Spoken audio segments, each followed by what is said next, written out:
Now EA Sports and the National Football League so proud to welcome you to the southeast section of Brazil and the world-renowned city of Sao Paulo.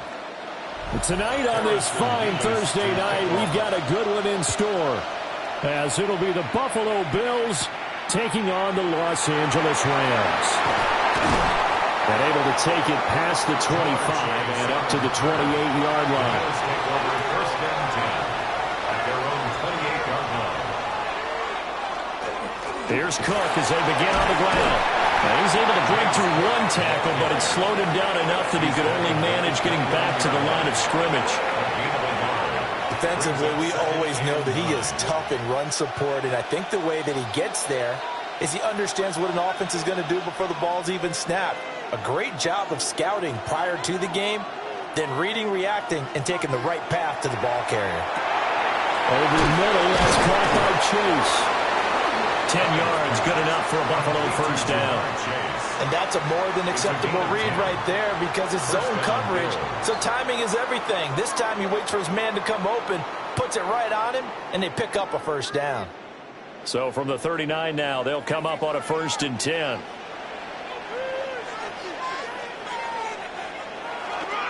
Now a give running right is Cook.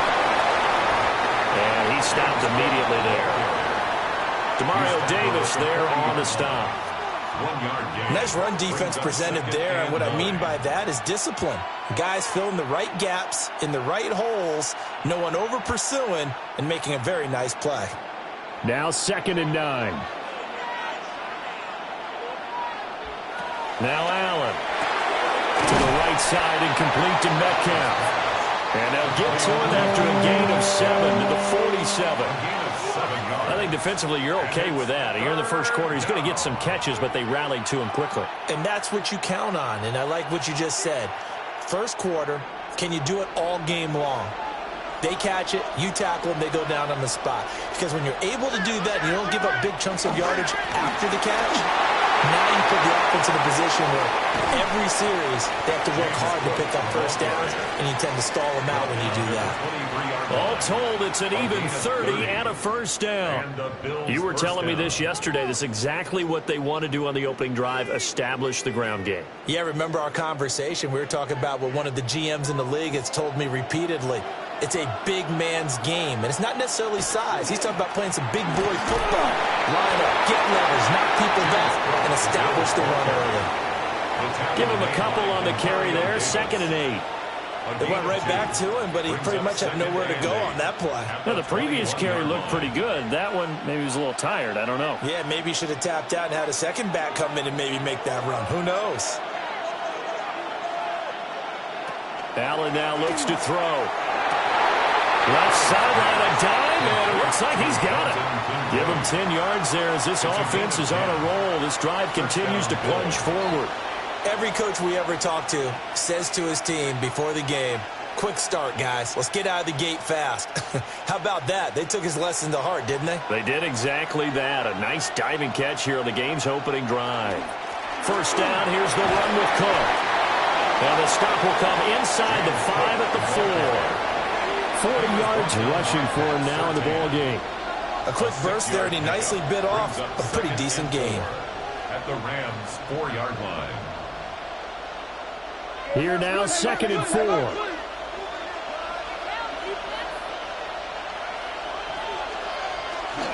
Here's Cook again. And he takes it in across the chalk for a Bills touchdown. James Cook taking it in from 4 yards out.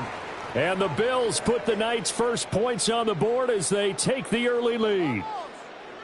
Well, first quarter, maybe too early to talk about statement drives, Charles, but that sure seemed like a statement drive right there.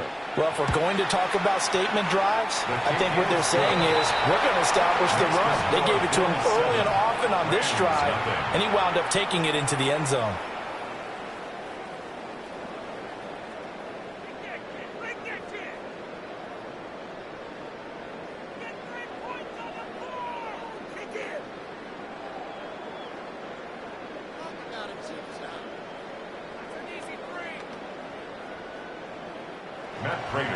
After the touchdown, out is Prater to kick.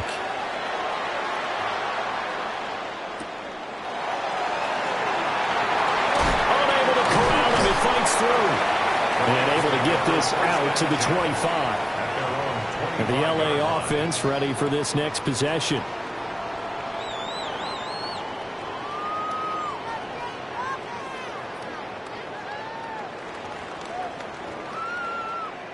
Stafford and the Rams come up 1st and 10 at their 25-yard line. On play action, they'll throw. And that's going to be incomplete. Too tough to hold on to that one. It's 2nd down. How about that? Red man coverage and decided to test them early. But it proved up to the task and forced the incompletion. An incomplete pass leads to 2nd and 10 from the 25. First run now for Kyren Williams.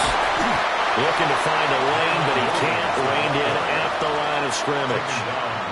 Officially nothing on that one. No gain, so they're left with still 10 to go on 3rd down. Well, how about the big guy there showing some agility? He just flowed from his D-tackle position in order to make that play. Now, right where this set of downs started, they need a full 10 here to pick up the first down and move the chains. From the gun on 3rd down, Stafford. Work in the middle of the field, and he's got a man complete. And he is going to have a Rams first down as they're able to get the 3rd down conversion.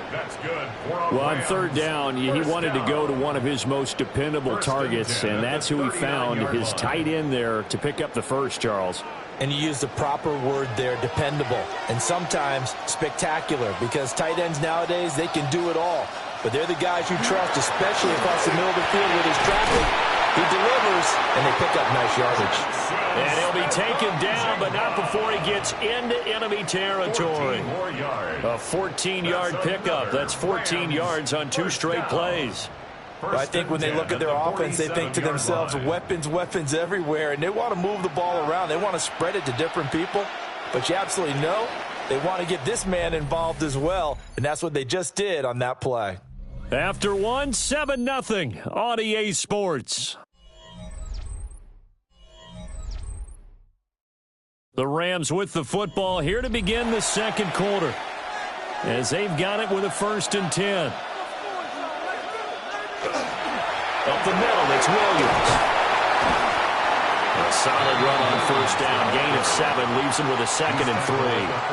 Well, no matter how they phrase it, staying on schedule, staying ahead of the sticks, whatever you want to call it, 7 yards on 1st down, that fits the bill. Now 2nd and 3. They'll stay on the ground with Williams. And here he'll be brought down a little shy of the 35 at the 36. 4 yards the pickup, 1st down.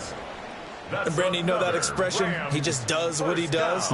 It sounds trite, doesn't it? But in this case, it's perfectly apt. This is one of the better runners in the NFL. And all he does is just find avenues, find ways to pick up key 1st downs and big runs.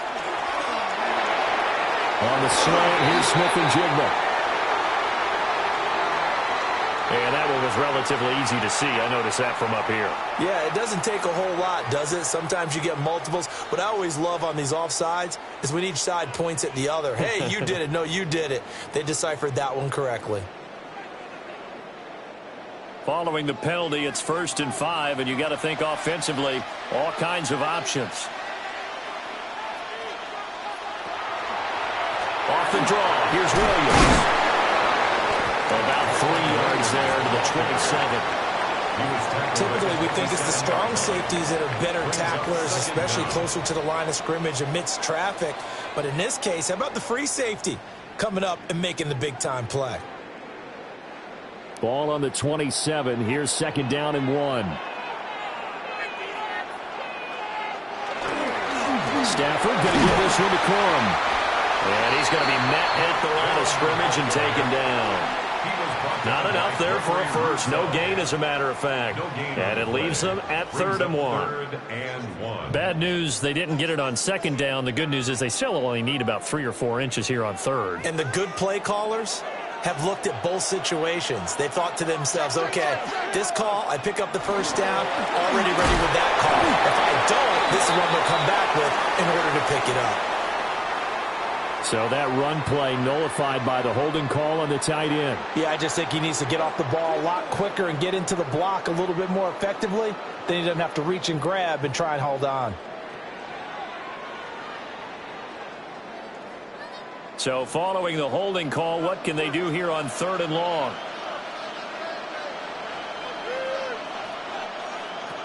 Now Stafford. That's caught. Puka Nacua. And a good tackle there right around the 30. Stops him short of the first down. So the completion good for 7 there. And that's going to bring up a 4th down. So now the Rams send out the field goal team here. This will be spotted at the 37, so it's a 47-yard attempt. And this is right down the middle as he puts it through. And they are on the board, but still trailing. It's 7-3. So from an offensive perspective, at least able to get on the board here right in front of the 2-minute warning. Yeah, now it's time to talk about complementary football, isn't it? Because if the defense can force a 3-and-out, there could be enough time on the clock that they can get the ball back for their offensive guys and maybe put some more points on the board before the half. The Rams kickoff team on the field, and here we go with the ball in the air.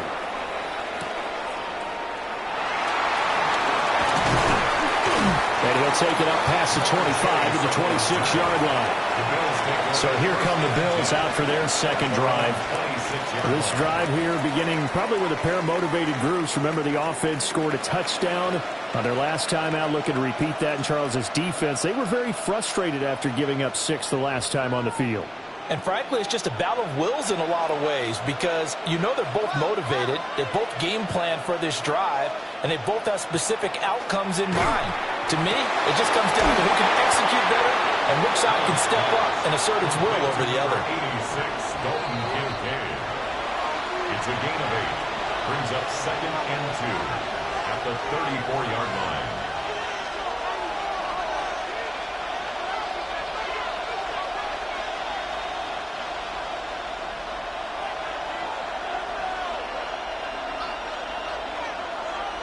To the air, Allen. And this one incomplete. Too much contact to hold on to that one, and it's 3rd down. And partner, to me, that one was all about timing. If he's there too early, it's going to be a pass interference call. If he's too late, it's a completed pass. He was Johnny on the spot on that one. After the incompletion, here now, 3rd and 2. Here's Allen to throw it. He's going to get that to his running back out of the backfield. And he is going to have a Bills first down as this defense unable to hold. It's a 7-yard gain there on 3rd and 2. That's a big conversion there on 3rd down because they did not want to give the ball up here late in the half. They'd love to take the clock all the way down and score. This will definitely help the cause. Here's Allen. A short throw pulled in by Kincaid. So just 3 yards on the completion there. And it'll be 2nd down. They gave up the completion there, but this is what zone defenses count on. Catching the ball and not much run after the catch. Here's 2nd and 7. Allen off the play fake. Swinging this out wide here for Cook. Well, he's going to be out of bounds, but not before he takes it inside the 40. The Bills passing game, getting them down the field. They've got another first down. We can talk all we want about football being a game of strength and brawn. It's also a game of mismatches, and they're trying to create one there, getting it to their back out of the backfield to make a bigger play. As we often say, get it to him in space, let him use his leg. Yeah, if he can get a matchup against a linebacker or maybe a defensive end dropping out in a zone blitz, he's going to win that battle just about every time. It's a pickup of 3. Brings up 2nd and 7. At the Rams' 34-yard line. Now the Bills are going to use the first of their timeouts as the clock stops here with 46 seconds remaining in the first half.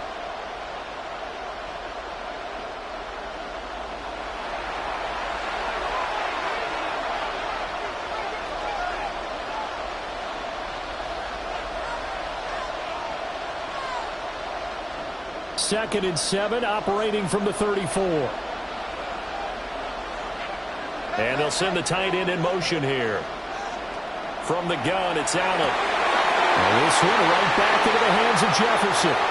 And all the way home for a Bills touchdown. Justin Jefferson, 34 yards. And the Bills will extend their lead in the final minute of the half. And that's certainly an important score right there because they gave themselves a 2-score cushion heading towards halftime. Now you got to force the other team out of their comfort zone, and it changes the way you approach the second half as well. How you want to do things on offense, and your defense feels much better too, having that lead.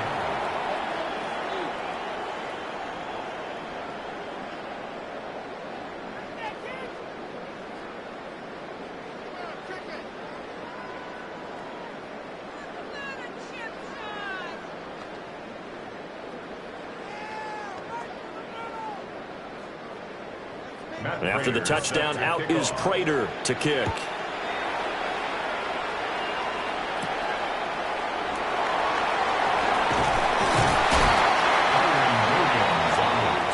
The Rams coming back out, dressed in their new NFL rivalries-inspired uniforms, known as Midnight Mode. Now remember, the Rams went to a darker blue during their Greatest Show on Turf era, and it's back to some extent in what they're calling Midnight Navy. But it's the yellow on the sleeves, the nod to the 70s and the 80s era of Rams football that really sells the whole deal. Pretty sharp. Stafford. Pass complete there in the cooler. He'll be tackled shy of the 35. Shifty footwork gets him a little extra on the play. The Rams going to go ahead and use the first of their timeouts as they'll stop it with a little over 30 seconds to go in the first half of play.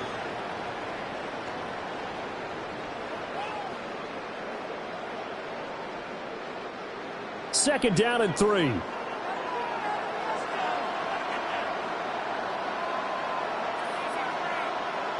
Here's Stafford.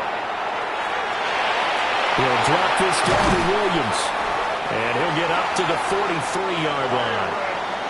Now the Rams will signal for a timeout, their second, as they'll stop the clock with 26 seconds to go until halftime. First and 10 at the 43-yard line.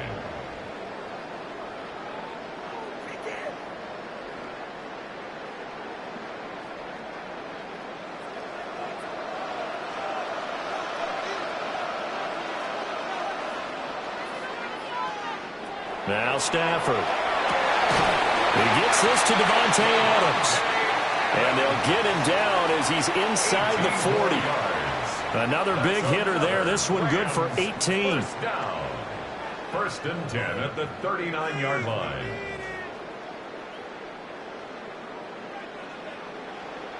And with just 4 seconds left in this first half, a timeout call.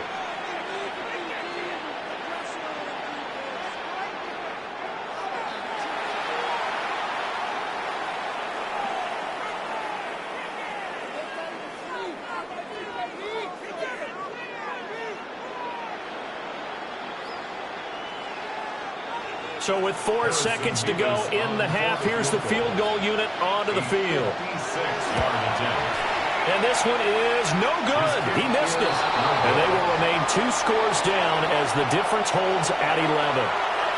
And anytime you see a kicker trot out to try one for 56 yards, you know everything's got to come off perfectly for it to have a chance. If the laces aren't quite right, if he doesn't hit the fat part of the ball just right, it's unlikely to go through. And that one winds up no good. The Bills come to the line to start their next drive. They start the drive with Cook. On a determined run there as he's going to take this all the way down near the 40. And that'll do it for the end of the second quarter. This is the NFL, and it's on EA Sports. Ready for the second half. 14-3 our score as we are back underway on EA Sports.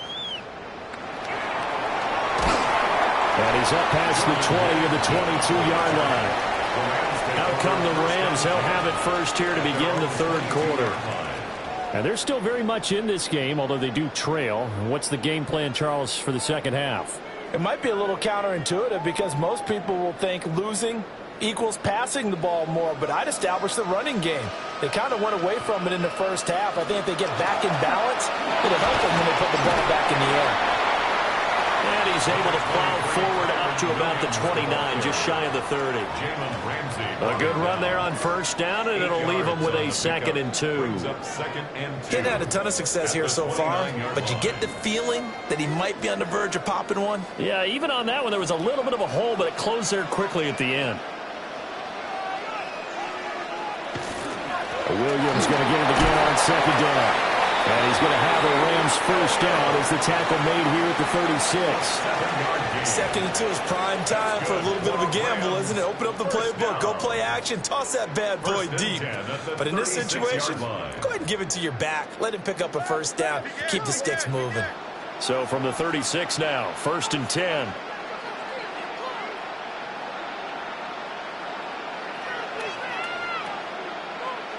To throw is Stafford.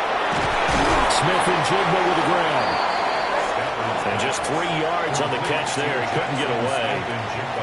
And that will bring up 2nd down. It's a game of matchups, and that's why you take your receivers and move them around a bunch, especially your best guys. And when they work out of the slot, you often hear the coaches talk about how great it is because it gives you a two-way go. You can break out or you can break in. That makes it hard to defend. And that is incomplete. A lot of force bearing down on him there. He could not hang on. It's 3rd down. We saw this a lot in the first half, and it continues. These receivers just not able to get much separation. So that means they have to win the 50-50 balls. They've got to go up with the defender and find a way to start coming down with them. And this time, contact and another incomplete pass. Stafford. Going to be taken in here by Nakua. And he's going to have a Rams first down as they're able to get the 3rd down conversion. And that's the kind of play this offense needs to maybe kick them into gear a little bit. They've been stuck in neutral much of the game. Perhaps that can give them a little bit of confidence that big plays are out there. Still in search of their first touchdown of the game, but they're on the move. 1st and 10. Now we give up the middle to Williams. And he's going to get this one down near the 45-yard line. 2 yards on the carry there. It'll be 2nd down. You know that old expression, it's not my night? It hasn't been his so far. I don't know if the legs are a little bit heavy. Sometimes having to hang out all day and play doesn't exactly play to your advantage, but it's been a tough go for him. And every time he looks up, somebody's there defensively. That was the same case on that play. Here's Stafford. And it's a short one here, complete to his tight end. 9 yards to pick up there, and it's a first down. I don't know what they talked about at halftime. Whatever it was, it worked. They look like a different team here in the 3rd quarter. Yeah, I doubt that there are very many trash cans that got kicked over, that type of a speech. I think what they did was they analyzed what worked in the first half, what didn't, and figured out a better game plan. Now a first down carry. It's Williams. Down to about the 32. Give credit to the defense for stringing that play out, and they gave up no cutback angle. You know you're trying to dart through. No place for him to go. A nice job there, only giving up a 3-yard gain. From the 32-yard line now, here's 2nd down at 7.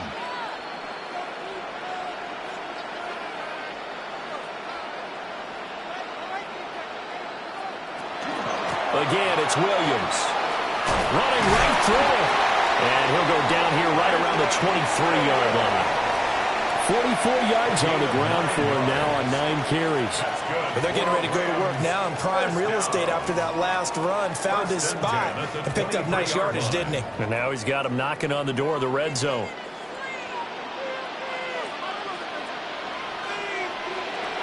Now a 10th carry. Here's Williams. And he fights forward for a modest 2-yard gain, 2nd down.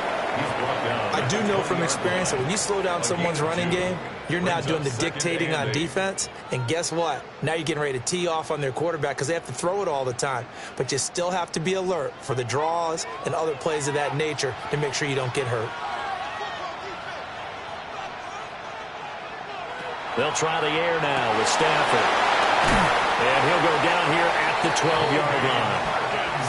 They just keep marching right along. First down on a pickup of 8 there.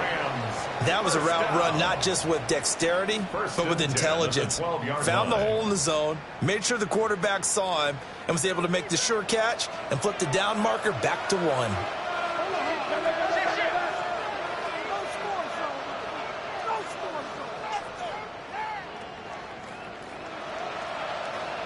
Throwing is Stafford. Over the middle, finding Smith-Njigba. That'll give them 8 that time, and they'll be left with second and a couple. Fourth quarter coming up here on Thursday Night Primetime. You're watching the NFL on EA Sports.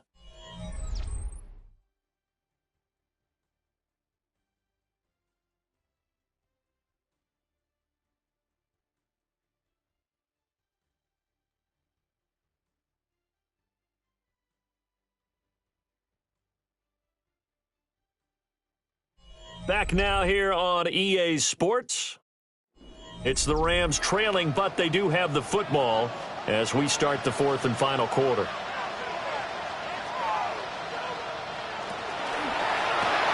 Stafford throwing quickly, complete out wide.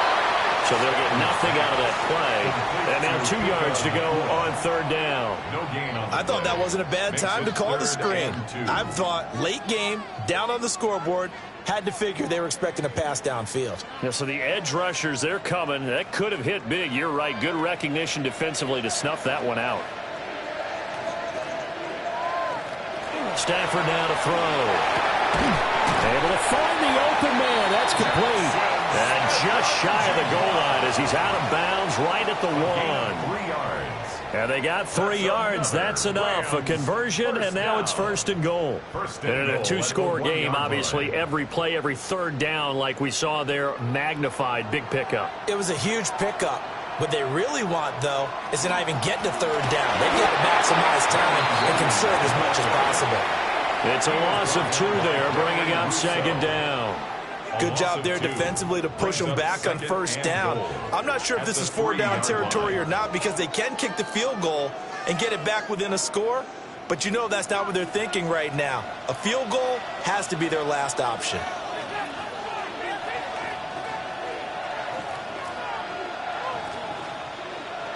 Back to throw, Stafford. Screen play set up for Williams. Touchdown, Rams. Kyren Williams, a 2-yard touchdown grab. And the Rams have made it a 1-score game again here in the fourth. Well, time to let those folks know who are tuning in looking for the late local news. And we may be a moment because we've got a game again. And, partner, except for those on the West Coast, where it'll be seen in its regular time, right? That's the way it works, doesn't it? But how about that big-time drive right there? If they're going to have any chance, they needed a touchdown there, and they went right down the field and worked their way into the end zone.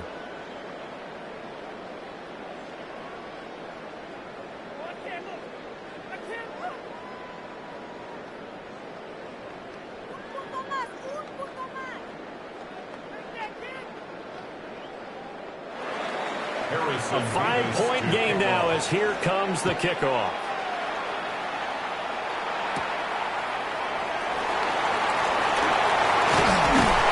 And a good return as he'll be stopped just shy of the 30-yard line. Here's the Buffalo offense now as they get set to take over here. They've been asleep for a little while on this side of the football, Charles, and the score is just a 1-score game now. Haven't had any points this half. What gives? Let's go old school here, all right? Let's get back to the basics. Get back to running the football, high percentage throws. Find the guys that eat pressure and make plays for you and make sure they touch it.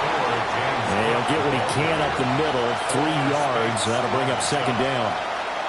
Brandon, you know how many times we've done games, and at the start of the fourth quarter, we see both teams hold up the 4 fingers, fourth quarter is ours. Well, how about this drive? You saw the 4 fingers for a 4-minute offense, and this offensive line has really hunkered down and established themselves. Now, this is where they say, put the game on our shoulders, we'll lead the way, right? No doubt about it, and let me tell you, if you're a running back, all you want to do is get behind those big fellas, have a little vision, and find some space. And a solid way to do that on the first play of the drive there. That one, a first down pickup of 8. And the throw and the catch were just fine, but against zone coverage when you run a drag route, What you're hoping for is he makes the catch and makes someone miss, and they don't there. Very difficult route to run when everyone has their eyes back towards the quarterback and they're able to see the route develop. And I think this defense knew what was coming as he is smothered behind the line. The Rams going to go ahead and use the first of their timeouts. And as the two teams talk it over on their respective sidelines, we take a break.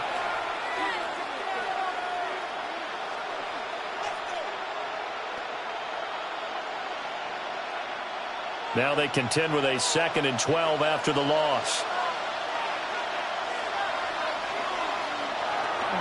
They'll try and wind down some clock with Cook. Now the Rams will signal for a timeout, their second. And as the two teams talk it over on their respective sidelines, we take a break.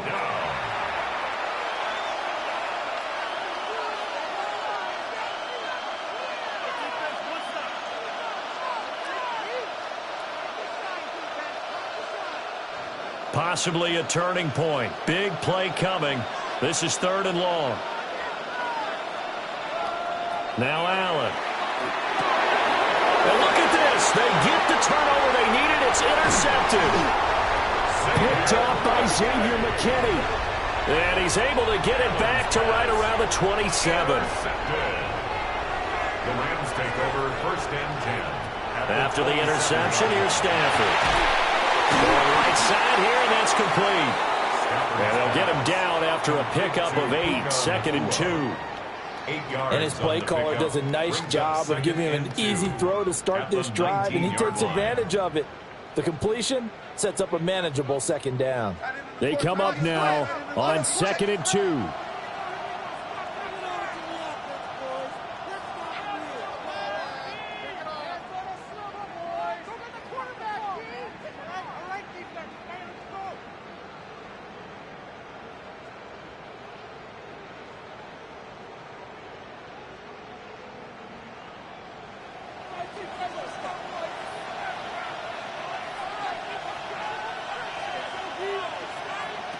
A shotgun snap for Stafford. Throwing middle, and it's complete.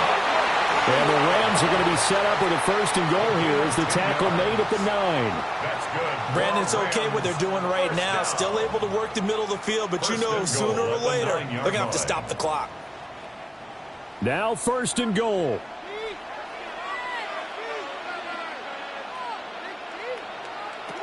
Now Stafford.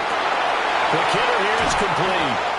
And he'll get into the end zone. Touchdown, Rams.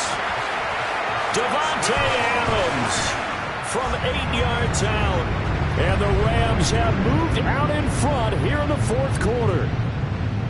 And touchdown and congratulations and 0 relaxation ahead of them, right?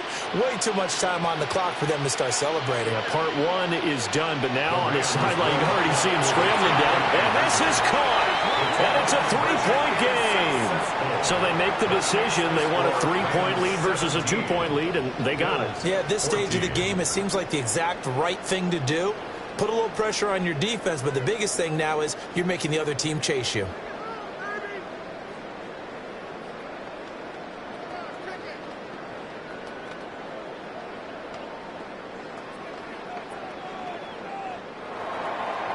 Is the kickoff unit as they run up and send this one away.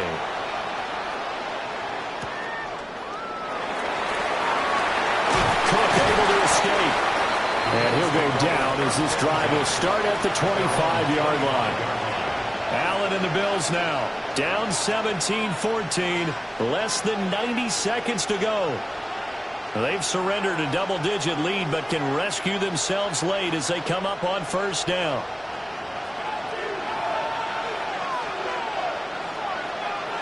Allen completes this to Jefferson. Oh, he's got a little daylight. Now the Bills are going to use the first of their timeouts as they'll get a chance to talk it over after picking up the 1st down. 1st down, Buffalo.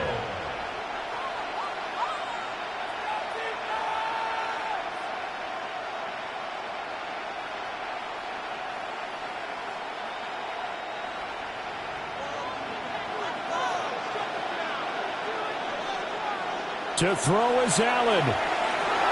Setting up the screen for Cook. He's across midfield. And he's going to get out of bounds with the first down. So that's going to double their pleasure for sure. They get the first and save a timeout.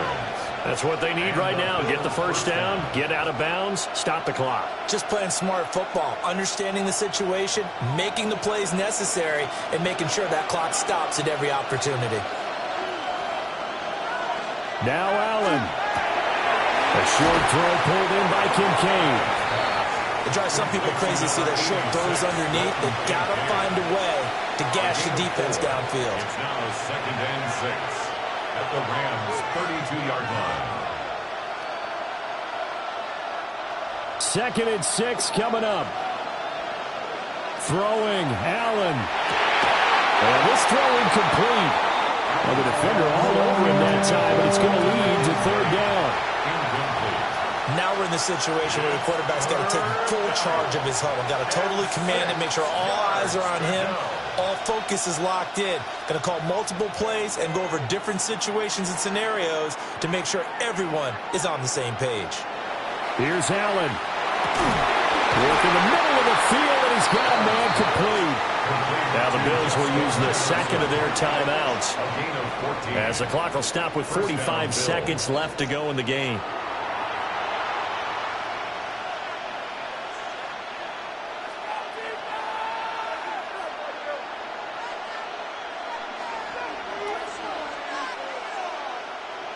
Final minute, 1 timeout remaining. 1st and 10. Give to Cook out of the gun. And effective running here. They'll take it down inside the 10. Now that was an excellent run. And when you see that happen, that's when you're seeing guys doing their job and then some people doing a little bit more. Offensive linemen and tight ends, they're expected to block. But the wide receivers, all they want to do is catch passes. So when they block on a big-time running play and create extra space, you've kind of hit the jackpot there. Throw left side to Kincaid. And the Bills are going to be set up with a 1st and goal on a pass play that moves them all the way down to the 1. And the Bills are going to go ahead and use their final timeout as they stop it with 14 seconds to go in the game.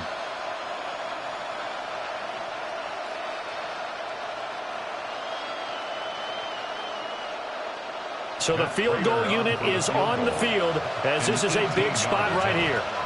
This to potentially send us to overtime. Prater's kick is good.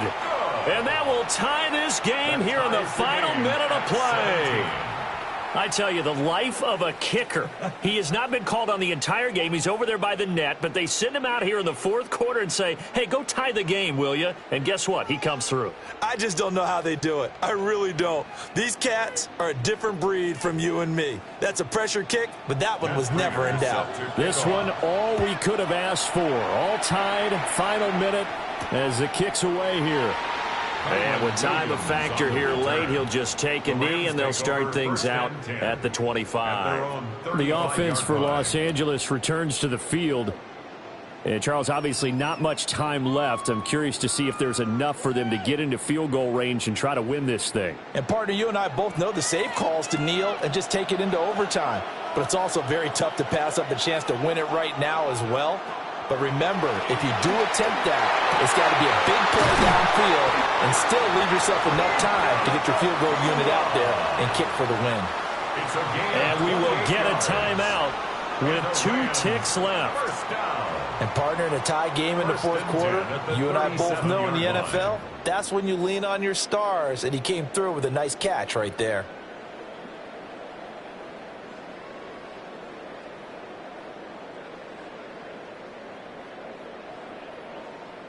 And now it all rests on the right foot of their kicker.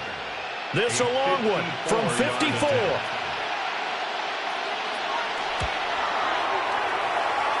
It looks good, and it is good. From 54 yards away, he bangs it through. And the Rams have won the game. That was an excellent come-from-behind victory, Charles, especially there in the 4th quarter. Both offense and defense were clicking. They're going to feel good about this one. Boy, are they ever, because the deficit they faced certainly wasn't small. They obviously did not give up on that one, and in the end, how about that come from behind victory? They'll cherish this one for a while. So that'll just about do it for Charles Davis. I'm Brandon Gaudin. You've been watching the NFL on EA Sports. For more, log on to easports.com. So long, everybody.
You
A look inside Raymond James Stadium in Tampa, Florida. Tonight, a good one in the NFC. It's the San Francisco 49ers and the Tampa Bay Buccaneers. A welcome to you, Mike Tirico, along with Greg Olson, Chase McLaughlin, set to get it started. Off we go from Tampa. He'll work his way across the 25-yard line.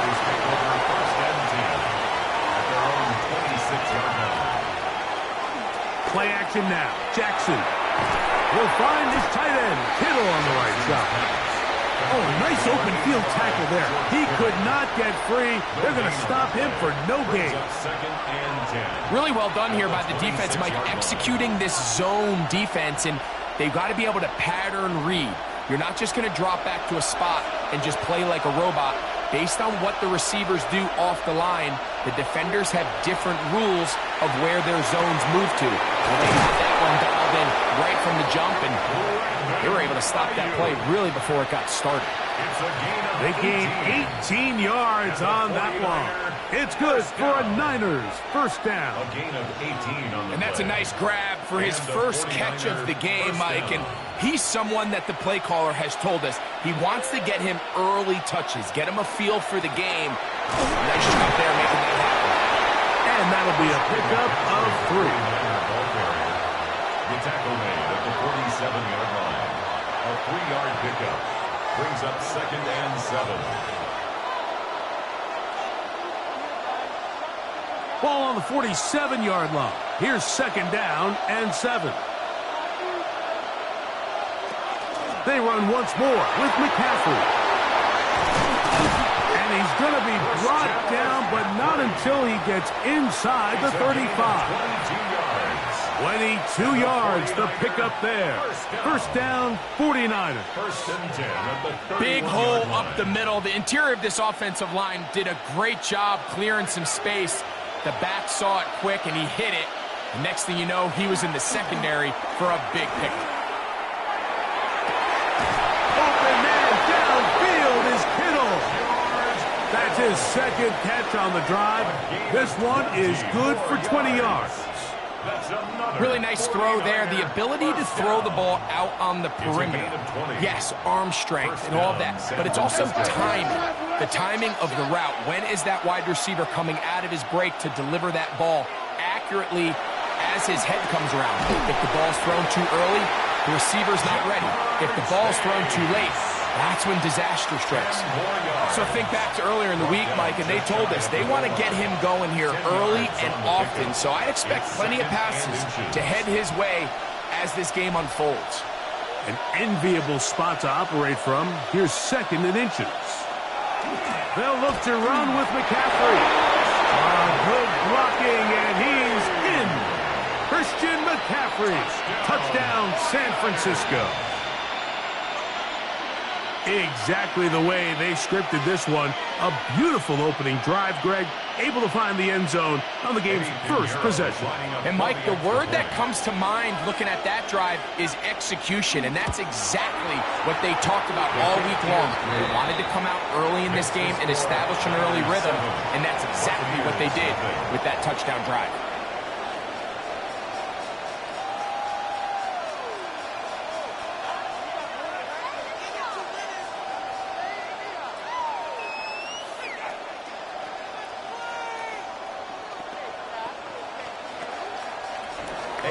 So now, after the touchdown, Pinheiro out to kick it away. Now it's Bucky Irving to return. And he'll be brought down past the 25. Decent field position to start this drive. At their own 27-yard line.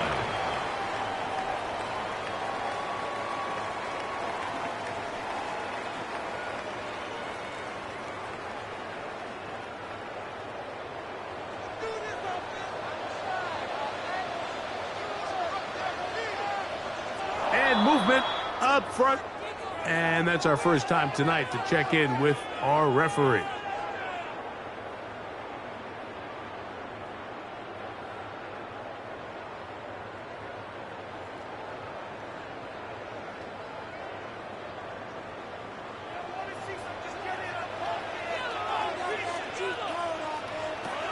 Looking out of the gun, Burrow. That is incomplete. No way to force the football in there. Good coverage. It'll bring up second down. And they got the look they were hoping for, one-on-one on the outside. He's just unable to hold on to it through contact, and I think that was a big opportunity missed. Work to do now as they come up on second and long. They send Godwin in motion. Second down, Burrow. Godwin working the right side. Well, that helps. It's going to be a much more manageable third down, getting some good yardage on that second down play. So you come back out here after watching the opposing team score first, and what you want to do is you got to establish a little early rhythm and get the drive started. Get a little positive energy into that huddle, and what hopefully starts out good ends with you being able to get some points of your own. That's over the middle and take it in. He's got it. 13 yards on that pass play. Good for a Buccaneers first down. These third down conversions are just so important, Mike. Everybody stresses we want to possess the ball, give our offense as much opportunity to end as many drives as we can, scoring points. So if you want to stay on the field, you better be good on third down. They run with the argument. It's Bucky Irving. He'll get this ahead for about 3. Bernardo Green there to bring him down. 4 yards on the pickup. Second and 6 at the 50-yard line. Ball right on the 50-yard line. Here's second and 6. Right back to Irving.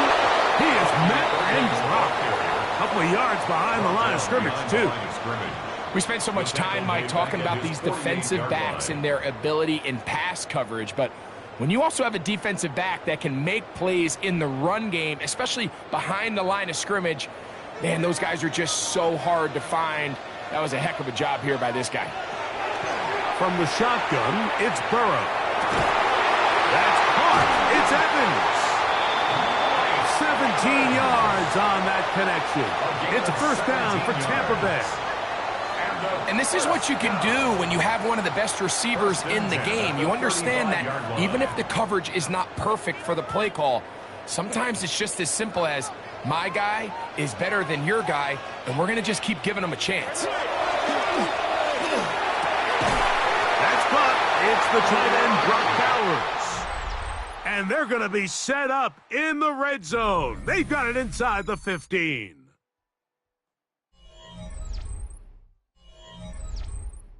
On to the second, Buccaneers in possession of the football.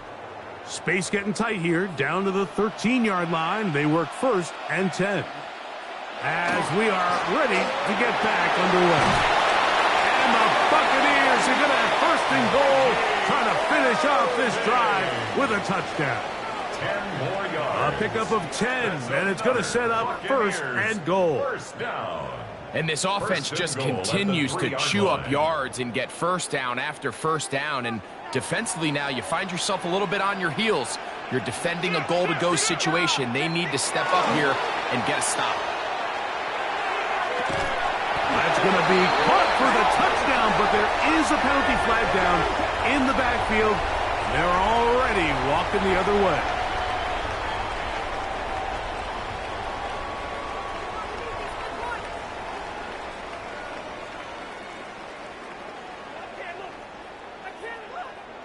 Now it is first and goal.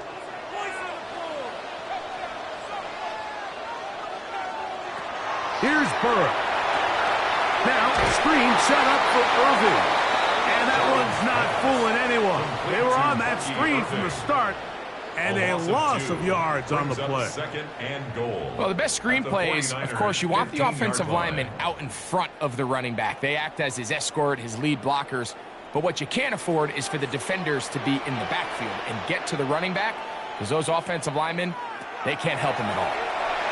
The ball deflected at least a couple of times, but it'll fall to the ground. It's incomplete. He was trying to fit that one in to Mike Evans. And now they'll be looking at third and goal. So I'm not really sure if that would have mattered, Mike. I don't think they were going to have enough to pick up the first down either way. But at least if that ball's completed, third down's just a little bit more manageable. Because now after the incomplete, he's in trouble, and he's going to be taken down. Defense came out in a soft zone, and I think it caught the quarterback a little off guard. He was trying to attack them downfield. By the time he was able to get through his progression to his check down, he ran out of time, and that's all the pass rush needed to get into the backfield and bring him down. For the field goal, a 38-yard attempt. McLaughlin's kick is good, and the Bucs are on the board. It's 7-3. And I can tell you firsthand, Mike, when you find yourself trailing in a game, you don't feel very good about coming away with field goals. But in this case, it does get them a little bit closer and cut into this deficit.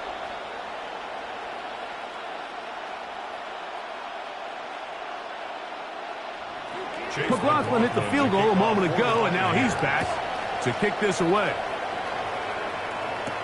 To return, it's McCaffrey. Across the 20, they'll mark him down before the 25-yard line. And that's where the offense will take over. The Niners offense ready to see the football for the second time. The lead sits at 4. So they'll try to add on to that. This drive begins with 1st and 10.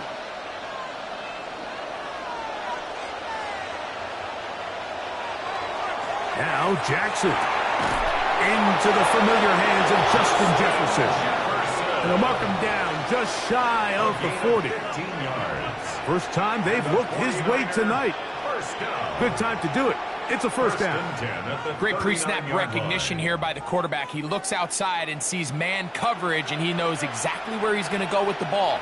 Now it's up to the receiver to create separation at the top of the route. Ball's on time. Great placement. Nice big pick. And he'll be marked down at the 45-yard line. Last play got 15.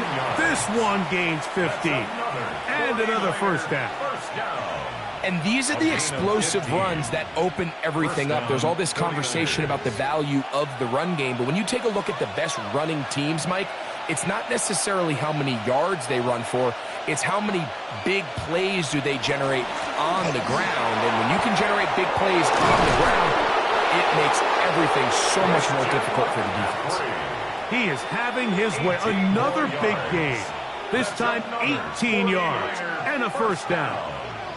And Mike, you know the best time to pick up first downs is? On first downs. Don't wait for third down. We see it here. 3 plays in a row, 3 first downs on chunk plays, and this offense is rolling.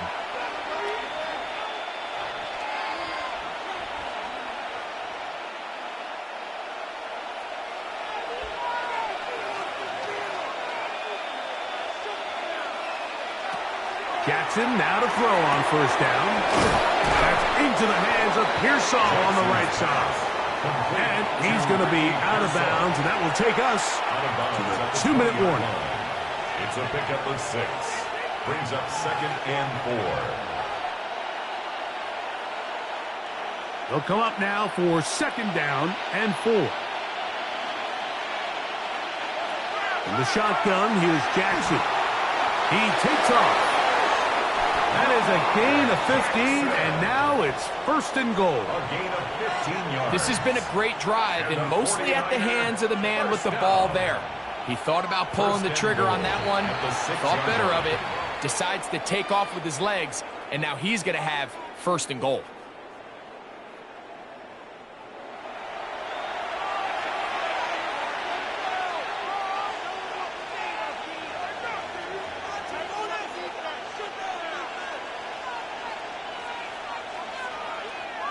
From 6 yards out, it's 1st and goal. From the gun, Jackson. And that time, the pressure too much. He'll go down. Yaya Diaby getting through there to drop him for a loss of 6. Impressive play by the defensive end here, Mike. It's his technique.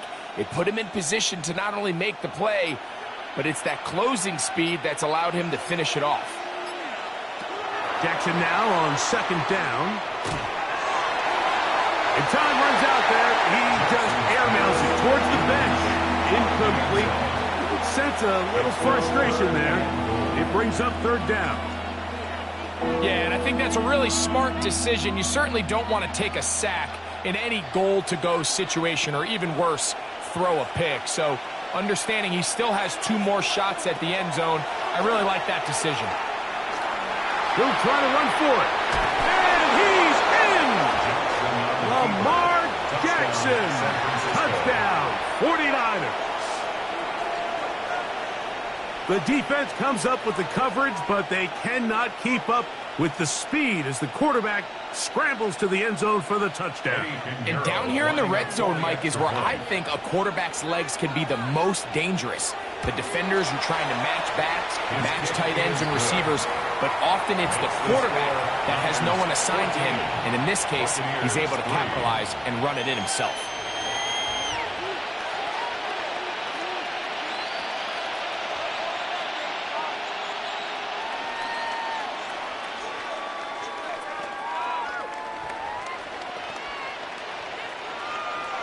Still a little time. Final minute of this first half. We'll see if they can do anything with this kickoff that is coming their way. This will be returned from the 6. He'll get this up to the 28-yard line. Nice place for the drive to start. The Buccaneers offense going to take over here in the last minute of this first half. They trail now 14-3, so an 11-point deficit as they start things out with 1st and 10.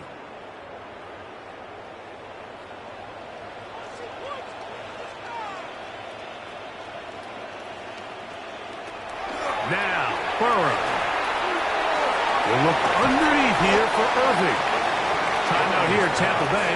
That is their second, as they'll stop it with just over 40 seconds to go in the first half. Brings up 2nd and 4 at the 34-yard line.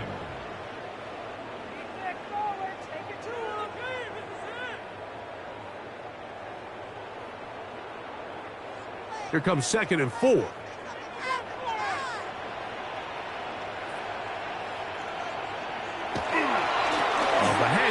It's Irving. He's fighting to get back to the line of scrimmage, but can't get there. Drop for the loss of a yard. He sniffed that one out from the jump. I mean, once he diagnosed and knew where the ball was going, he got there in a hurry, and he put an end to that play really before it ever got started. 3rd and 5. The motion man is Nacua. Burrow from out of the gun here on 3rd down. First time he's caught a ball here tonight, and it is good for a first down. Now timeout signal for, and they'll get it with 10 seconds until the break. 1st and 10 at the 49-yard line.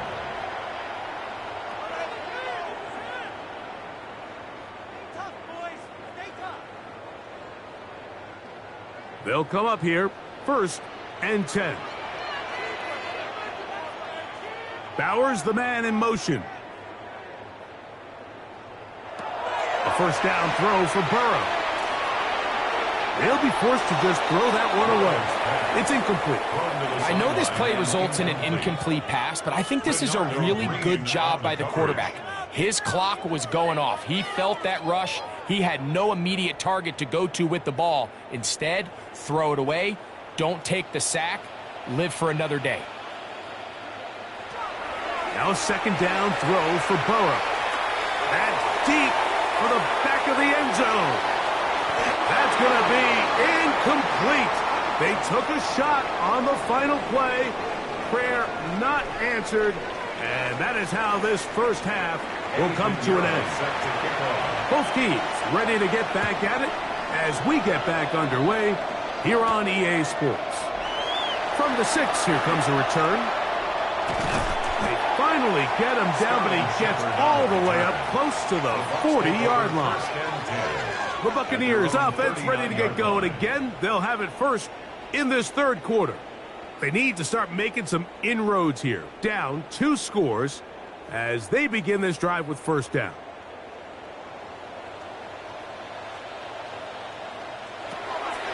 Play action now. It's Burrow.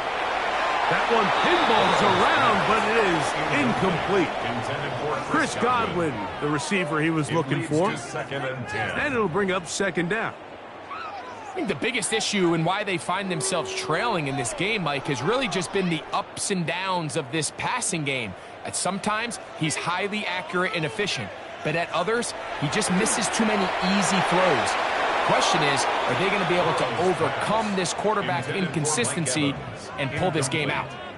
And so far throughout the course of the game, I think the secondary's actually done a really nice job of taking him away. I mean, he's clearly one of their best players, one of the top players in the league. They're going to continue to find ways to target him. So defensively, it doesn't matter if he has 0 catches or 10. He is always going to be a focal point of this offense. To the outside, pitch made by Evans. And he'll be out of bounds, well short of the line to gain. And that'll set up 4th down.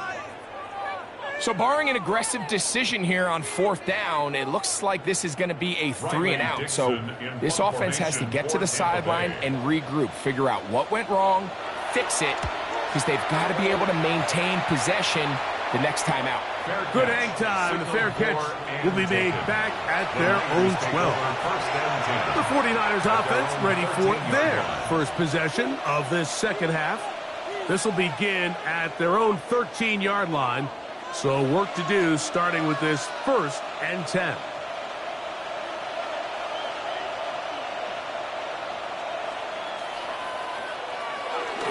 The drive starts with a carry by McCaffrey. Not much happening there, just a short gain. He was brought down by Levante Hayward. 2 yards on the pickup. It's 2nd and 8 at the 15-yard line. 2nd down, 8 yards to go. Back to throw, Jackson. That's caught, Christian McCaffrey. And he'll get only a yard before he's out of bounds, and that's going to set up a 3rd down. Defensive coordinators preach all the time, play pass defense with vision. It's exactly the case here. They're able to rally to the ball, keep that to a short game. They need to get this to the 23. Here's 3rd down. Now, Jackson. He bought all the time he could, but he's going to be taken down as he couldn't get a throwaway. Once the quarterback leaves the pocket, the hope is that it buys him a little time to allow second reaction from his receivers downfield. What he's not accounting for is the speed of a lot of these defensive ends in the league, Mike. He closed that distance a lot faster than I think the quarterback anticipated, and he comes away with the sack. That's taken in at the 50. And he'll get forward a few yards on the return. And that's where the offense will take over. The Bucs offense ready to come back out for this next possession. They've got great starting position with a short field as they try to get back in this one. It is 1st and 10.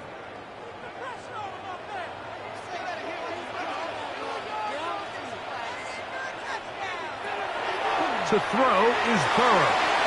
This one on target to Godwin. And he's brought down after a gain of 6 on 1st down. It's a pickup of 6. A bit of a quick hitter here. And what you're hoping for, Mike, is that the defense can't react quickly enough because the ball's coming out so hot. But they knew it was coming, and they end up holding them to just a short gain. So, from the 37, here's 2nd and 4. A give. This is Irving. And he'll work this down inside the 35. Myles Garrett able to bring him down. And after that short run, puts them a little bit closer to the 1st down marker. And they're going to need to create more running room on the ground if they plan on extending this drive. They'll look to pick this up 3rd and a yard. They'll go with the sneak. And it looks like he's got enough for the 1st down. Let's wait for the mark. Yes. That run, that's enough to move the chains. When done correctly, Mike, this is just such a high percentage call. It's kind of hard to choose another play off your call sheet. It's impossible to defend. You can know it's coming, stack the box, whatever you want to do. But most of the time, they'll just drive forward and pick up the 1st down. And this takes him into the red zone. He's brought down inside the 20-yard line. Call it a gain of 13. Good for a Buccaneers first down. Well, after not having much success in the first half, they're able to get something going on the ground here to start the third quarter. I'd love to see the play caller mix in some play action, mix in some pass game. That should open up some of these holes for better situations to run the ball. Not much to speak of on that one. Maybe a gain of a yard. It's second down. He does a nice job coming from his safety position, filling his run gap assignment, and keeps this to a modest gain at best. It is 2nd and 9.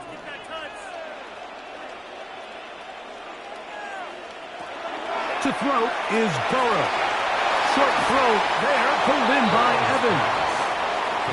Get about 6 before he's taken down. That's a gain of 7. Makes it 3rd and 2.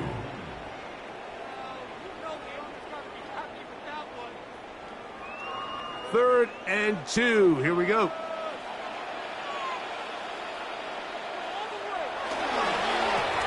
Here's Irvin. Searching for some kind of seed to go forward. It's not there. They get him behind the line. 4th down coming up. So it's a pretty manageable 3rd down, so they really have the option to run or pass, so they decide to keep the ball on the ground, which I don't mind as long as you've made the decision already that you're willing to use 4th down to pick up the rest of the yards. If not, I think that's a big mistake. McLaughlin's kick is good, and the Buccaneers cut the lead to 4. It's 10-6. So it's not exactly what you're looking for when you set out on a drive, but at the same time, you don't want to come away empty-handed either. So in this case, they'll take those 3 points.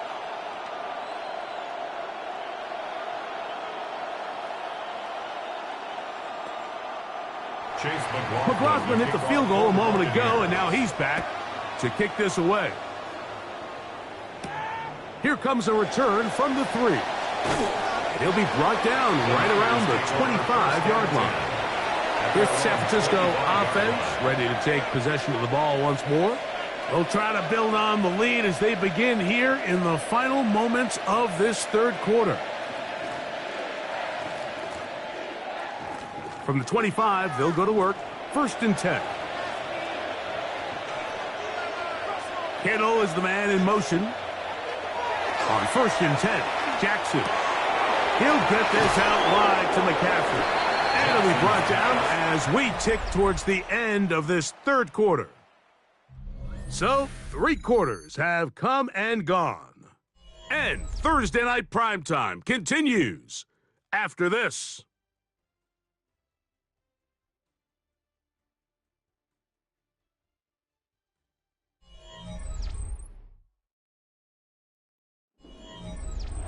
From the 34-yard line, here's 2nd down and a yard. Off the play fake, Jackson. That one's incomplete. Good coverage there. Made it uncomfortable for the receiver. Couldn't hang with it, and it brings up 3rd down. He's usually such a reliable target in the passing game, Mike. We just don't see him struggle to come down with catches like that all too often, and when you're one of the go-to guys on your team, I know the hit's coming, but guess what? It feels a lot better after you take that hit after a catch than it does after a drop. Hayward on the tackle. A gain of only a yard. It's 4th down.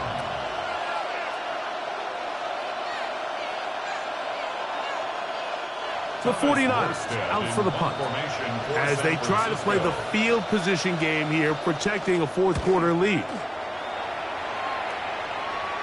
A fair catch signaled, and they'll have it just outside their own 20. Here's the Tampa Bay offense. They're going to take over once more. They'll see if they can put something together here, beginning with 1st and 10.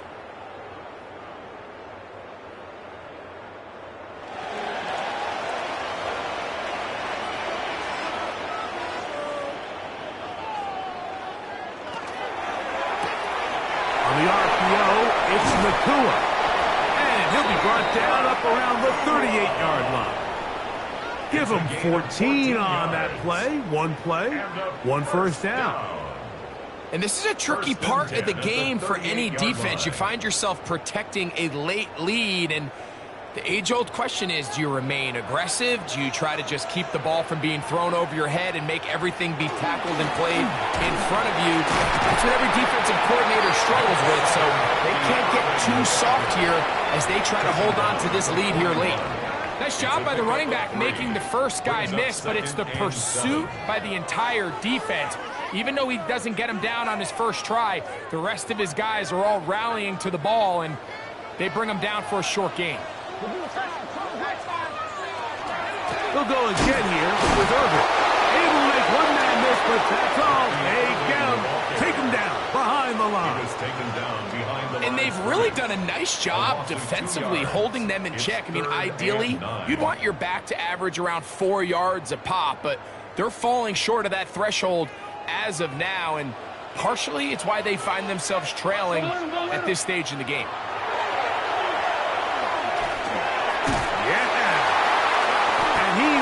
To be a bit short of the line, and that is going to bring up 4th down.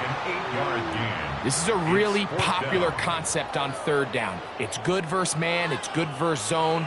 They call it mesh routes or drag routes. They want to create some traffic in the middle of the field and pop the receiver out the backside of the defense. But give credit to the defense. They were ready for it. They rallied to the ball and keeps them short and picking up the first down. The Niners offense makes their way back out to the field for their next possession. They'll have a short field looking to build on the lead.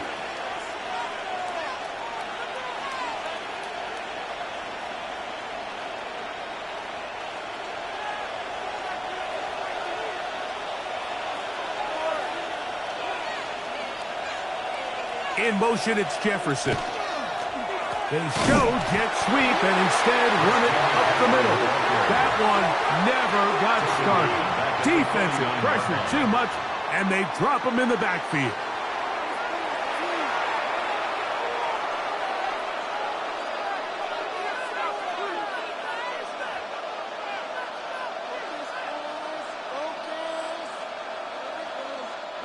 So after the loss on first, here's 2nd and 14.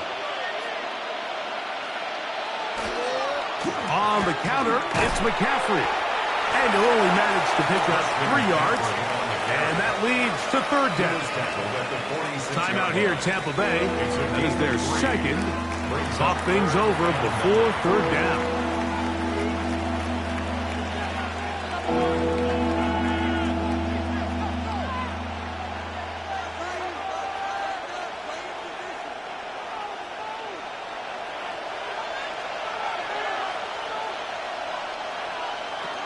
Here's Jackson.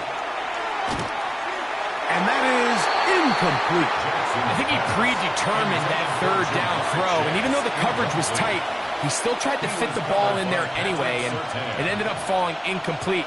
I think if he goes through his progressions and has a little bit more trust in his protection, I think there's an easier throw to make out there. The 49ers out to punt this one. And that one not returnable, out of bounds right at the 20-yard line. The Bucs offense ready to take over once more. They'll do so with 1st and 10.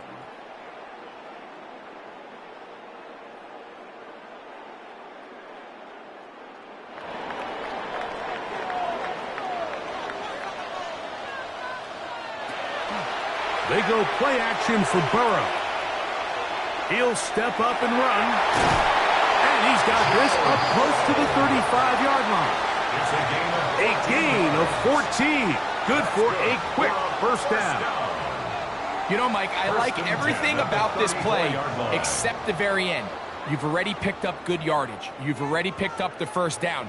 Now get down on the ground and protect yourself. There's no reason to take those shots.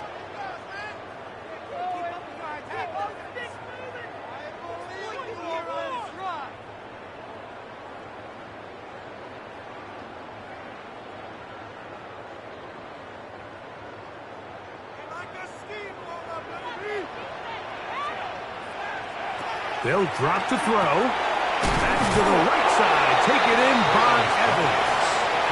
And they'll get about half of what they needed. It's a pickup of 5 and sets up 2nd and 5. at the 39. Just a simple hitch route. Certainly nothing special there or anything downfield, but the idea is the more of those you throw and those efficient passes, the second the defense moves up to take it away, that's when you go for the big ones. Right back to Evans. He's got it again. And they'll get him down after a gain of 5, but that is enough for a first down. Not a whole lot complicated about this play, Mike. That was understanding where the holes of the defense were. Remember, in this zone coverage, you got to find green grass. Get past the first down marker, be friendly to the quarterback, and then the ball has to be out on time before those zone defenders can react to the receiver. It's exactly how it played out here.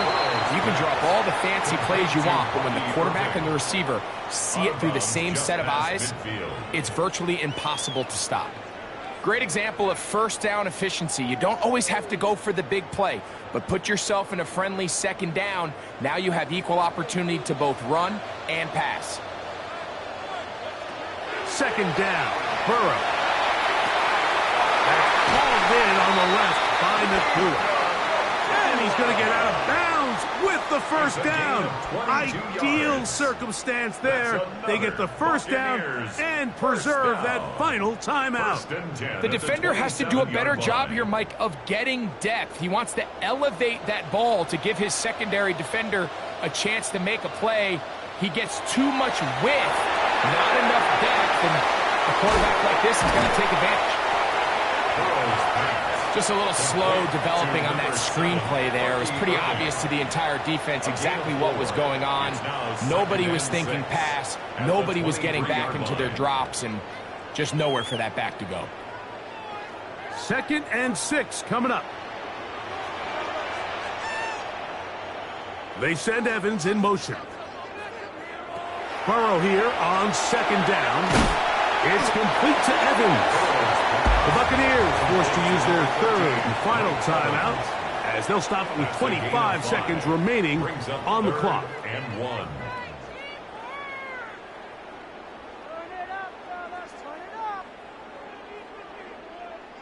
This is our last chance. Here's a big one. This 3rd down.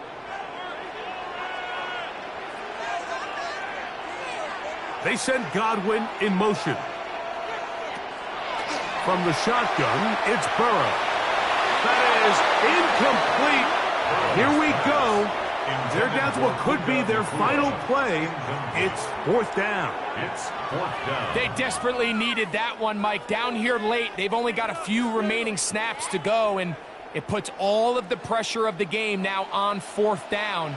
Let's see what play call they have in a gotta-have-it situation. And right now, this quarterback needs to make his best throw in the biggest moment of the game. The Niners offense ready to get back at it. And they've got this one in hand. No timeouts. So just one kneel down and then time to shake hands.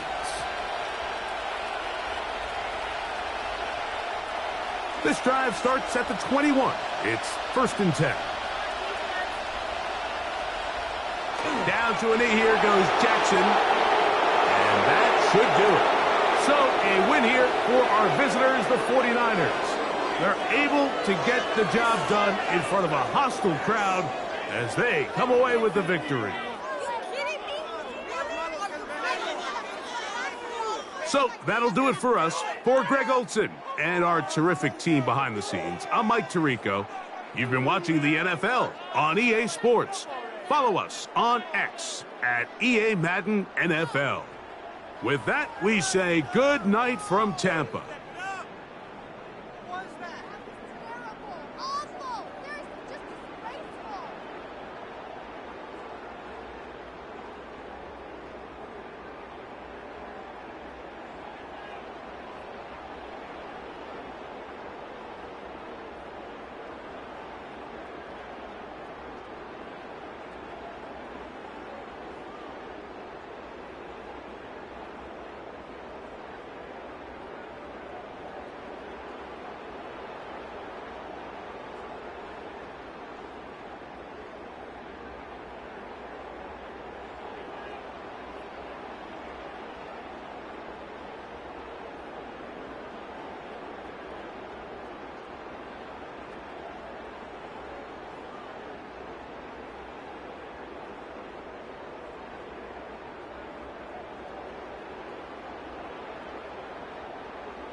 A look there at spectacular SoFi Stadium in Inglewood.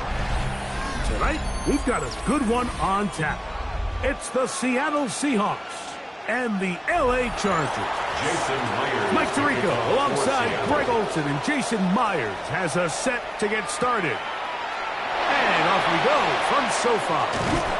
And a solid run back there. He'll get this out past the 30-yard line. 32-yard line.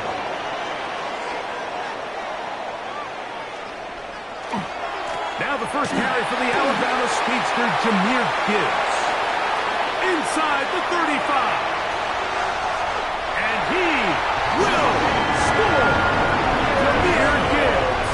Touchdown Chargers. Touchdown Chargers. Terrific way, Greg, to get this game started. Able to get the opening touchdown and do it with a long run. Mike, anytime you can create explosive plays in the run game, you're definitely going to take it. And they're going to be able to build on those plays as the rest of this game moves along. Dicker, good with the extra point. And the Chargers will take a 7-0 lead. Seahawks, nothing.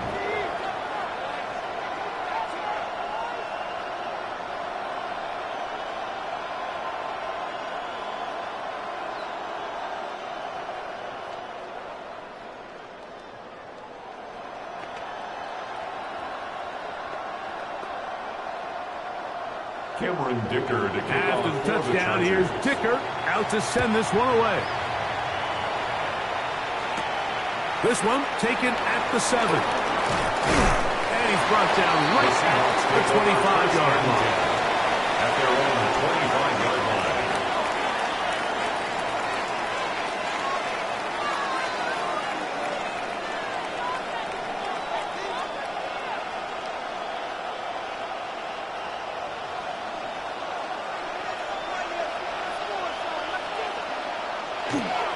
The first carry for the Spartans, Kenneth Walker.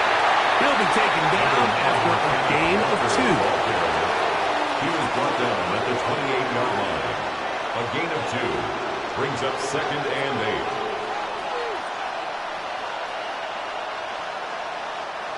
8. Second down, 8 to go from the 28. Play action now. Jackson. Shaheed with the catch. And that's going to be a first down. A pickup of 9. I always think you can tell pretty quickly how comfortable a quarterback is in their offense, Mike, by how fast they work through their progression and get the ball to their check down underneath. And in this case, with the depth of the defense, a lot of space in the short game, get them the ball, pick up the first down. That's caught. It's Kenneth Walker. And he can't get away. They rally to the football defensively. Bring him down for no gain. Second and 10. At the 37-yard line. Second and 10.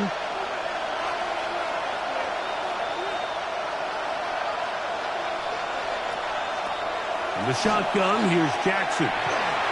Throw here down the field. His ball incomplete. Contrary to what all of the fans at home think, I don't have rooting interest in any of these games. But as you know, when it comes to tight ends, there's no bigger fan than this guy right here. I want to see them be able to connect, especially on those big plays downfield. On third down, Jackson. He's got a man. That's Nacua. Complete. That's a dozen for number 12, and he's got a first down as well.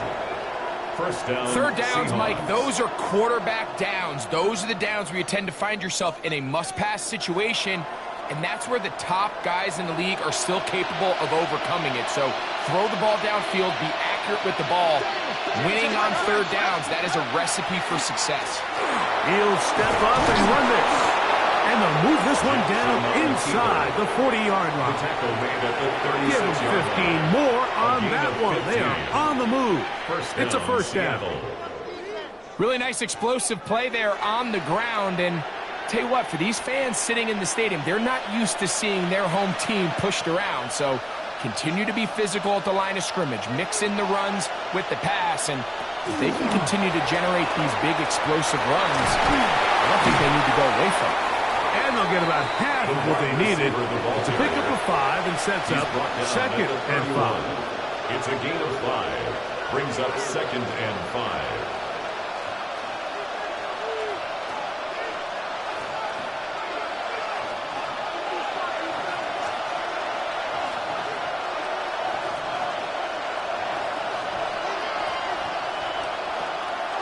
Here's Lamar. He'll keep it on the zone read. Now they are in business inside the 15-yard line. They get 18 on that one. It's good for a Seahawks first down. When this offense is really in gear, Mike, a lot of it is because of the ability of Lamar Jackson running the football. He is what makes this thing go, and you can see why. They fake the jet sweep and give it up the middle. And he'll take this forward for about 3. It's second down. At the 10-yard line. A 3-yard pickup. Brings up second and 7.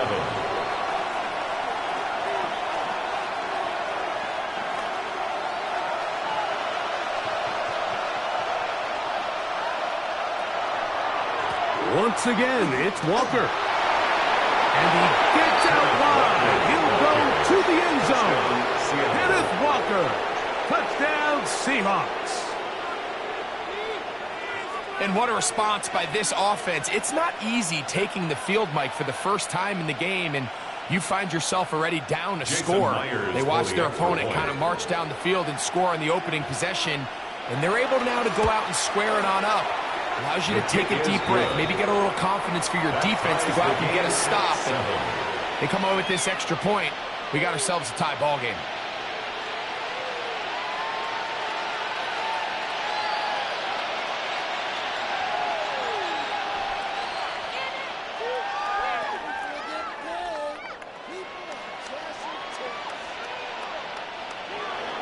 Each team one possession, each team a score. 7-7 as they kick it off. This returnable from the 4. And he'll be brought down just beyond the 25-yard line. The Chargers offense going to take over now for the second time. All even here in this opening quarter. And the drive will begin with first down.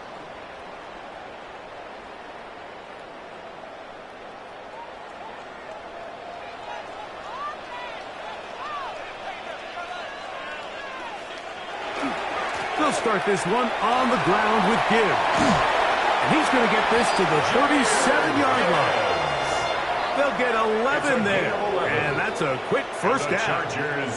Well, a really nice start here to the drive. Early down success. Every offensive coordinator is trying to find ways. How do we pick up first downs without having to get to third down? We see it here. Big explosive run. Now the rest of the drive unfolds. Here's May to throw it on first down. And they'll get about 4 here as he is taken down. It's not the big play they were hoping for, but first down efficiency, staying ahead of the chains, is what every offense is trying to find, and it brings up a manageable second down. From the 41, here's 2nd and 6. One quarter in the books here on a Thursday night. All even on the scoreboard. And we're back at SoFi in SoCal after this.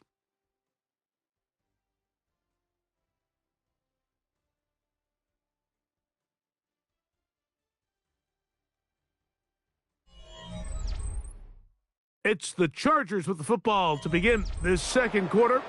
Here's a 2nd and 6 as we are ready to get back underway. May to throw on 2nd down. Was brought down. That pass is going to pick up 4 and bring up 3rd down. The drag route is such a good way to get the ball early into the hands of your tight end and take some pressure off the quarterback and give him an easy completion. The size and the athleticism allows them to try to pick up more yards, but do it after the catch.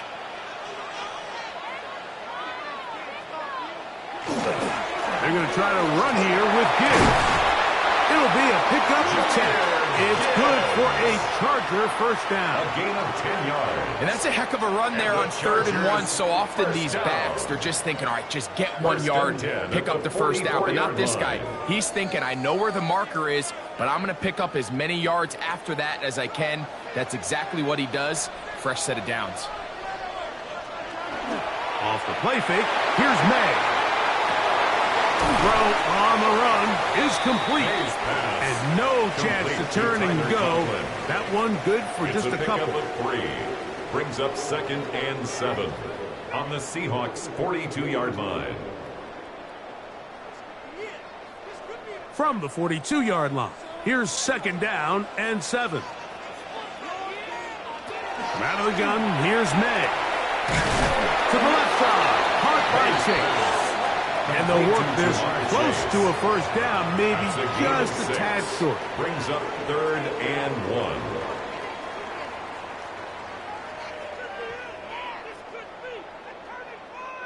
It's going to be 3rd. They need 1.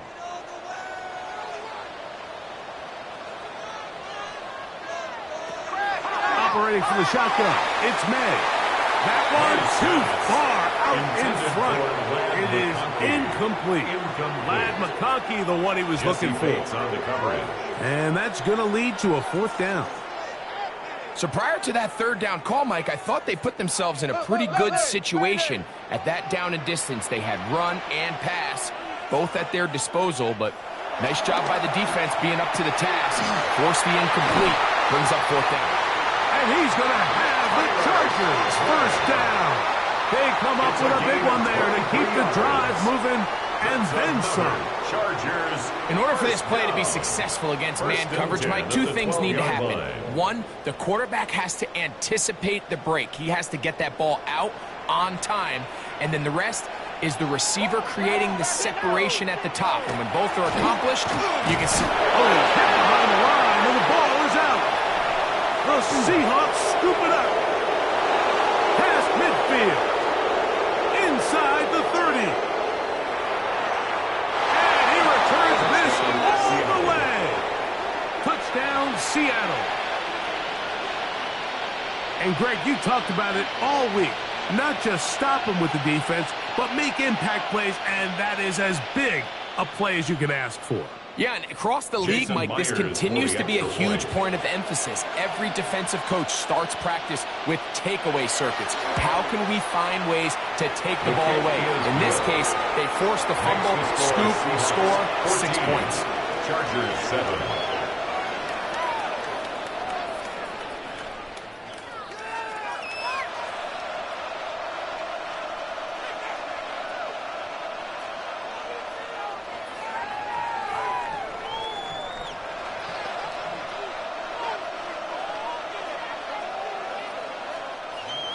After the TD, Myers comes on now to kick it away.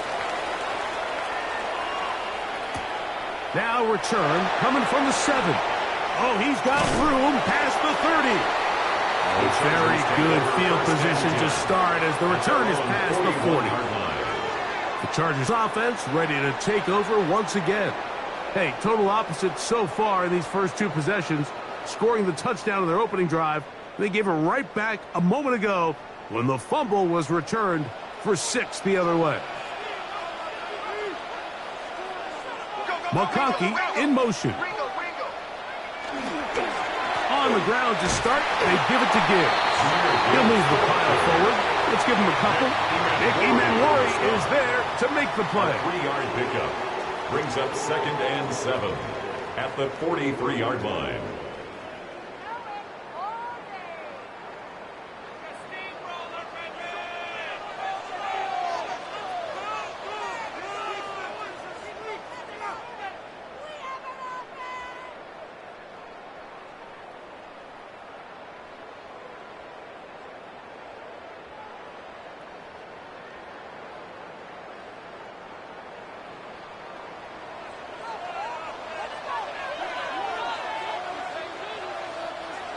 Throwing on 2nd down. May. That'll be caught. It's Jahmyr Gibbs. And they'll work this close to a first down, maybe just a tad short. Gain of 6. There's a lot of ways to get the ball in the hands of your running backs, and it's not always by just handing it to them. In this case, it's a simple check down, picks up a good gain, brings up 3rd down. 3rd and a yard. Working out of the gun. It's May. And he will slide to a hole, but he does have the first down. A gain of 4 Anytime a yards. quarterback decides to tuck it and turn himself into a runner, you can just feel the sideline hold their breath. They're just hoping that he gets down, picks up enough for the first down, but more importantly, protects himself so he can get himself back up and continue on. May now on 1st and 10. And he's out of bounds. Gain of 4. And it'll bring up 2nd down. To Jamar Chase. Nice job here by the defense. Did a good job just covering up everything for the most part. So once this ball was caught, really didn't have much of a choice but to just head out of bounds and pick up a modest gain. Here's 2nd and 6. Throwing is May. There's Jefferson. He's into space past the 25. And he's going to be out of bounds, but they are in the red zone, inside the 20. It's a gain of 25 yards. First time they've looked his way tonight. And the Chargers. Good time to do it. It's a first down. You find yourself in these 2-minute drills, Mike. They're pretty critical moments in the game. They go a long way to deciding the outcome. So it makes a lot of sense. You start looking for your top target, and he comes through for him there. Down inside the 10. And he will be out of bounds, but you saw that penalty flag come in. Looked like the defender got a head start.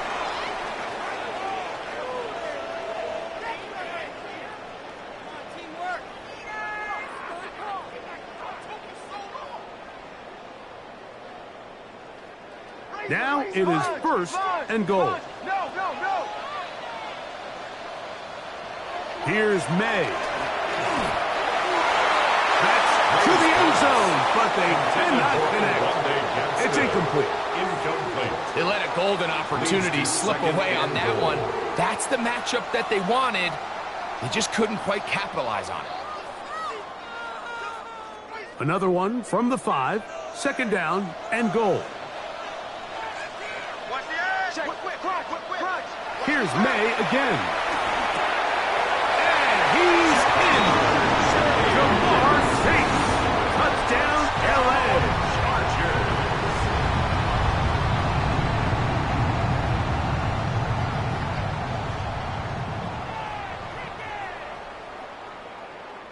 Point after now from Dicker.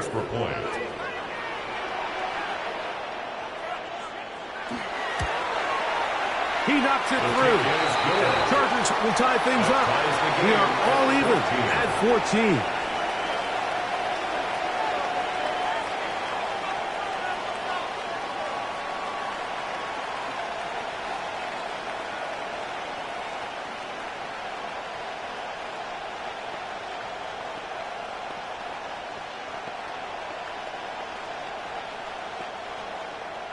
Still a little time. Final minute of this first half. We'll see if they can do anything with this kickoff that is coming their way. This one taken at the 7. And he's stopped at 25. The drive will begin there. The Seahawks offense going to see what they can do in the final minute of this first half. They'll work in a tie game here in the second quarter and get started with 1st and 10.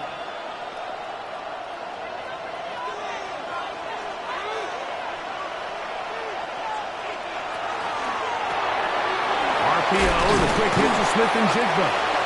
Now Seattle going to use the first of their timeouts. They'll stop it with 40 seconds remaining in this first half. A 6-yard pickup brings up 2nd and 4 at the 31-yard line.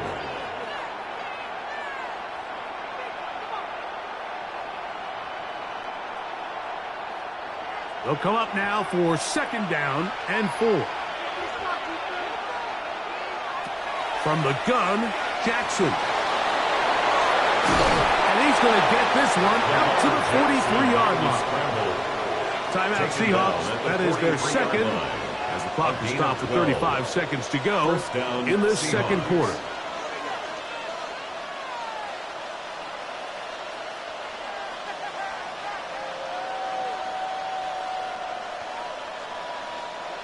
So they come to the line for 1st down and 10. The motion man is Nacua. On 1st and 10, Jackson. Nacua snags it over the middle. Now Seattle will use the final timeout. They'll stop it just a little bit over 30 seconds to go in this first half. 49-yard line.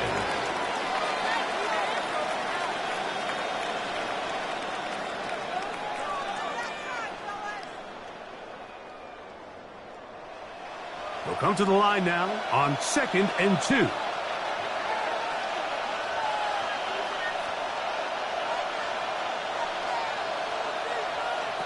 Jackson now.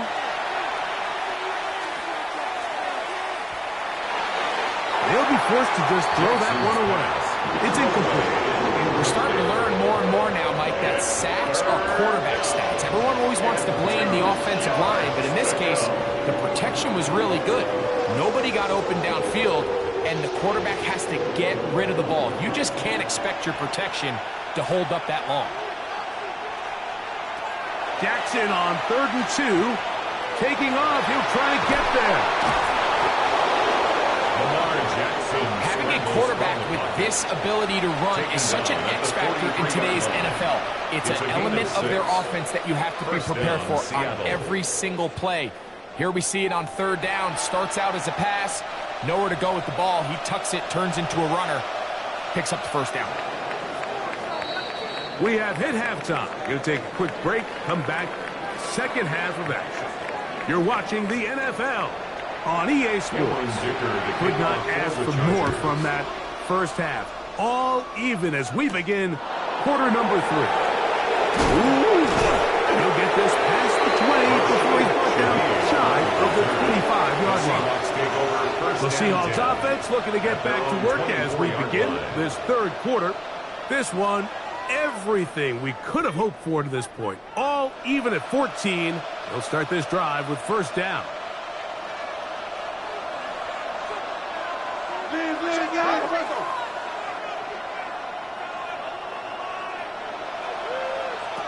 Now, Jackson.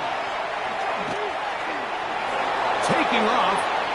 Jackson so nimble. He's got the 1st down and wisely gives himself up at the end. We've seen this quarterback have some effective plays with his legs all game today, Mike. He knows when to stay in there and look to pass, but he also knows when it's time to tuck it and go, and he's able to pick up good yardage there. Off the play fake. Jackson over the middle. That's the tight end, Barner. And he's going to be brought down up past the 45. A gain of 12. It's a pickup of 12. Seahawks. 1st down, Seattle.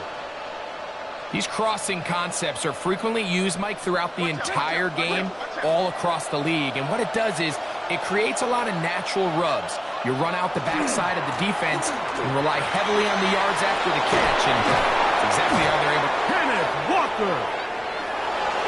And he will go all the way. Kenneth Walker. Touchdown Seahawks. His second TD of the game, and this one gives his team the lead. Taking care of business on the ground. They run it into the end zone to put 6 on the board. Mike, some of the hardest elements to coach for a running back is vision and patience. And in this case, you saw both of them on display, and he's able to take the long run all the way to the house for 6.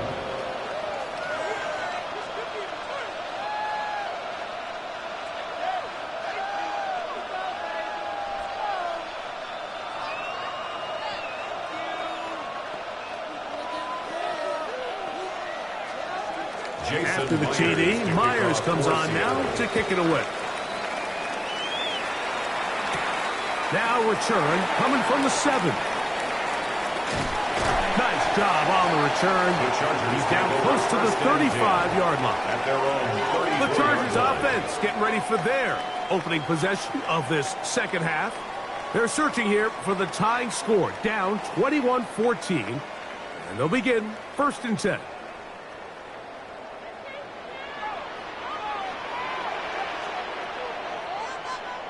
They bring Chase in motion. On 1st and 10, here's Gibbs. And he'll get this to about the 26-yard line. Cameron Hayward, the former All-Pro, in on the tackle. 2 yards on the pickup. It's 2nd and 8.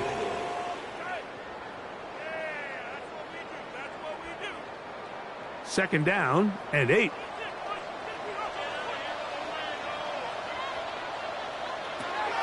To throw is May. Open man downfield. Chase has it. And he will score. Jamar Chase. Touchdown Chargers. That is 2nd touchdown tonight.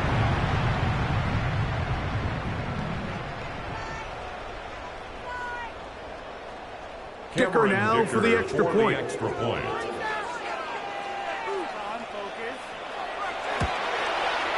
It's up and good. And the Chargers will even the score. It's now 21-all.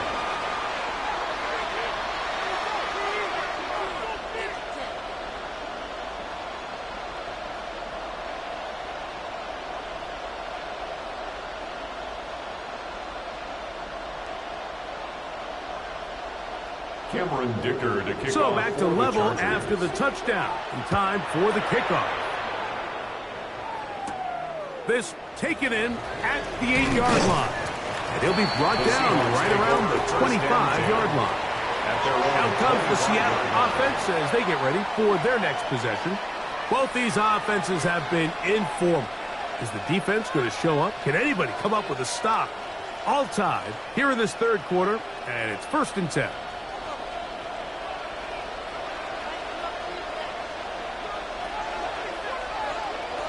Back to throw, Jackson. Over the middle, Smith and Jigba with the grab.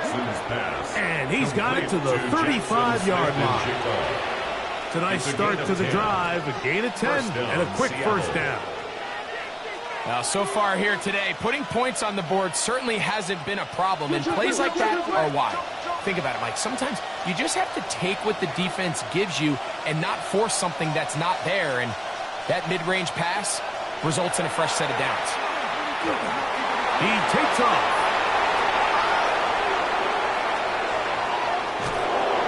It's another big play in a game that's had its share. It covers 51 yards. Yeah, this is one of those cases, Mike, that the defense is so consumed with locking down all the receivers that they lose track of the quarterback, and after realizing there was nowhere to go with the ball, he tucks the ball down and not only picks up the first down, he picks up a huge chunk play. A first down throw for Jackson. That one, take it in. Puka Nacua. Touchdown, Seattle. What separates the really good quarterbacks from everybody else in the National Football League, Mike, is not only ability to process, but the ability to process quickly under pressure, and I think that's exactly the case here. He's able to go through his progression, find his target in the end zone, and then deliver that ball on time, accurately, and the result is a touchdown. 28, Chargers 21.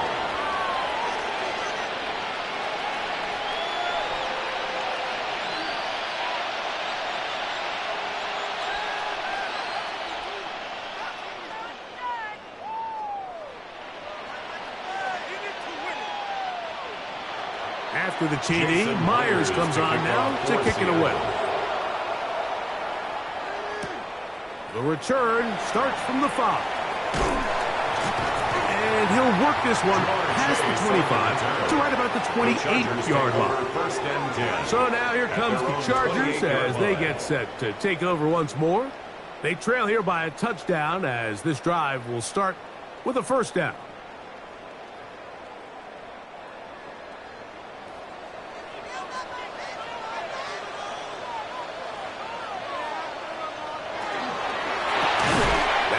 Out to Jefferson. And they'll get about half of what they needed to pick up a 5 and sets up second and 5. Brings up second and the timing of these RPO concepts, that's the entire key. Remember, Mike, in the college game, they get a 3-yard window that they're allowed to be downfield even on a forward pass. That's not the rule in the NFL.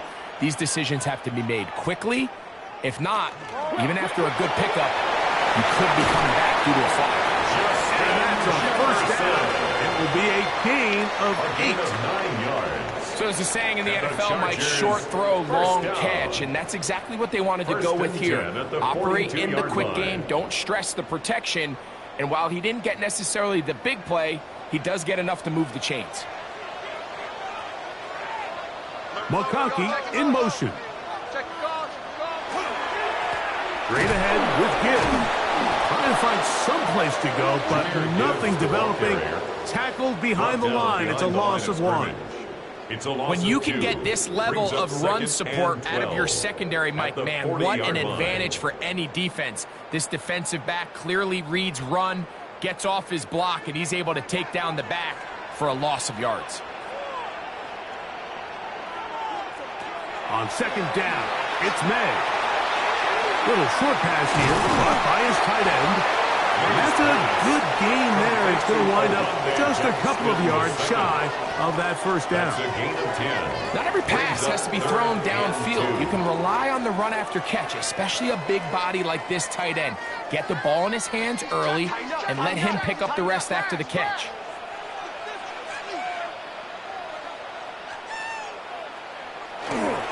On third down, they go with Gibbs. And they're going to get the conversion here. Good run to the 44, and that's a first down. So, 3 quarters now in the books. We'll have more Thursday Night Football after this.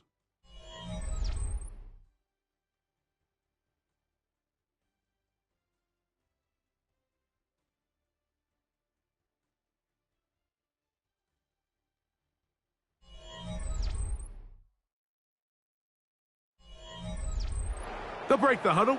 Coming up now for 1st and 10. Now, May.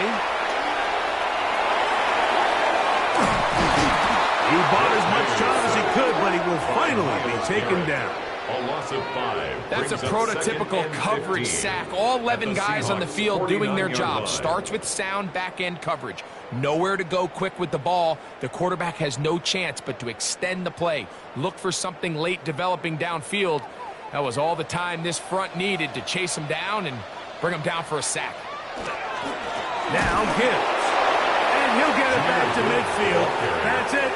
No gain on the play. So often when it comes to safeties, Mike, we talk about their speed and their range. But for him to be able to come up and make a tackle and be physical at the point of attack and keep this ball carrier to no gain, that's pretty impressive. On 3rd and long, here's May. That one out wide to Gibbs. And he'll gain some yardage here, but that is not nearly enough for the first down. It's going to bring up 4th down. And it seems like he just cut that route a little too short. He's got to get more depth on the initial stem, and that way he makes sure when he catches the ball, it's beyond the sticks. That's going to be out of bounds, no return. And the drive's going to start just inside the 20-yard line. The Seahawks offense getting their final instruction before heading back onto the field. They lead by a touchdown as this drive begins with 1st and 10.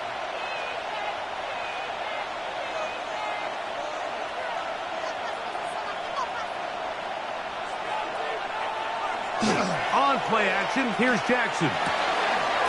To the tight end, and he fits it in on the corner route. And he's going to be taken down at the 37. First time they've looked his way all game long. But he comes through with the grab and a 1st down. A lot could go wrong anytime you decide to put the ball in the air here late in the 4th quarter as you're trying to run out the clock and protect this lead. But at the same time, I like that they haven't gone super conservative. Just handoff right, handoff left, and it just turns into tackling practice. So I like the balance of making the defense defend everything, because right now, possess the ball, protect the ball, and ultimately just run the clock out.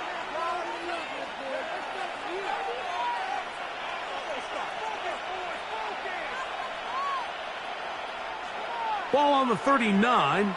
Here's 2nd and 8.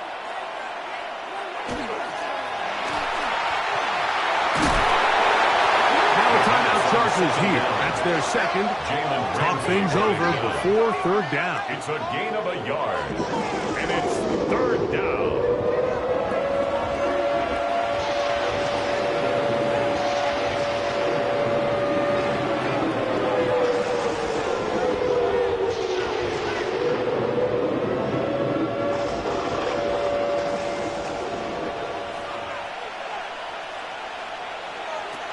The shotgun, here's Jackson. He's going to look for the home run ball. He's got it! And he has got this one all the way down to the 2-yard line. At the 2-yard line.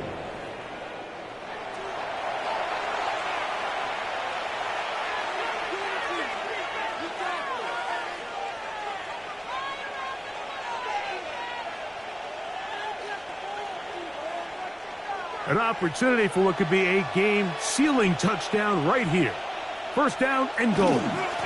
Charbonnet will take this into the end zone for a Seahawks touchdown.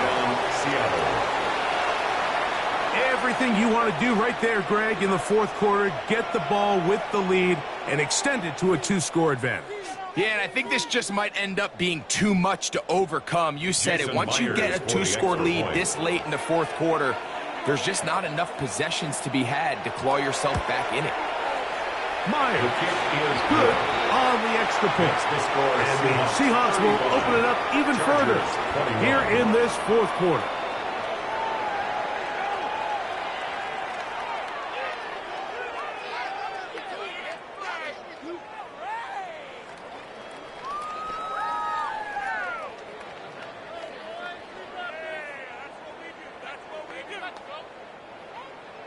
After the TD, Myers comes on now to kick it away.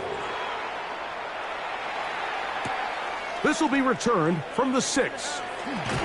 He'll work his way across the 25-yard line.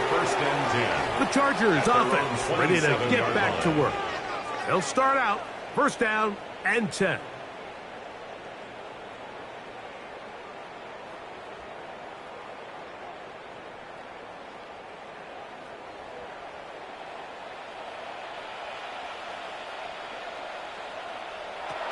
Out of the gun, here's May. Pass complete, it's Ladd McConkey. And they'll bring him down, but not until he gets to the 38-yard line. A gain of 10 yards. It's a gain of 10. That's enough for a quick first down. Probably took him a little bit longer than they would have preferred, but he finally gets on the board. First catch, first touch. Here as we start the 2nd half.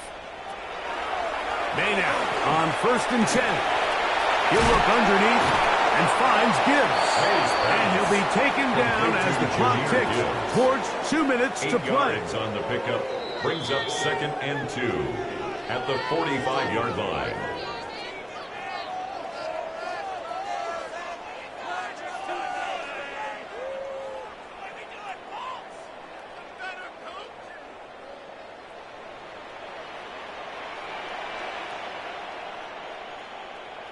They'll drop to throw. Throw on the run is complete. And they'll whistle him down, but not before it picks up a first down after a gain of 7. First down. Really nice job there to move the chains early in this drive, but now as they approach midfield, continue to keep your foot on the gas. Don't get conservative. Don't start sitting on the ball. Cross midfield and go. Anytime you find yourself on your opponent's side of the field, you have to be thinking points. The intended receiver was Justin Jefferson. Brings up second and it'll bring up 10. second down. All things considered, it's actually a pretty good pass. I mean, he puts the ball in a place where only his guy can catch it. But I think he hears those footsteps coming from that nearest defender, and he's not able to secure the catch through contact. Here's a screen set up for Gibbs. And he's going to be out of bounds. Gain just a couple. And now we've got third down coming up. A 2-yard pickup makes it 3rd and 8.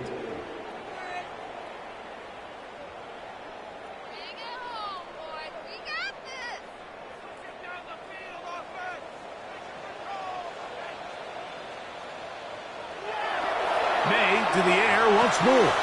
Looking middle, and he'll get it complete to McConkey. And he will have the first down. The drive will continue after a pickup of 8. 9 yards. Offensively, landing a lot of body blows on this drive, Mike. Just the ability to steadily march the ball downfield and remain so efficient, both run and pass. As they continue to wear this defense out, they have to find a way to end this drive with points. Anything short of that would be a bit of a letdown. And this is where the versatility of the tight end position really starts coming into play. Not only do they have to line up with their hand on the ground, but they can occasionally split out in the slot. And man, they're too fast for linebackers, and a lot of times they're too big for defensive backs. May to throw again. And the pressure gets there, and down he goes. Myles Garrett. That is Myles Garrett Brings up gets third him down. for a loss of 7. And now it's third down. And it looked like that zone coverage had his head a little bit spinning there, Mike. I'm not sure he got a real clear picture of what the defense was giving him, and as a result, he holds the ball a little bit longer than he would have liked, and the defense is able to get home. That is incomplete, so the task gets more difficult.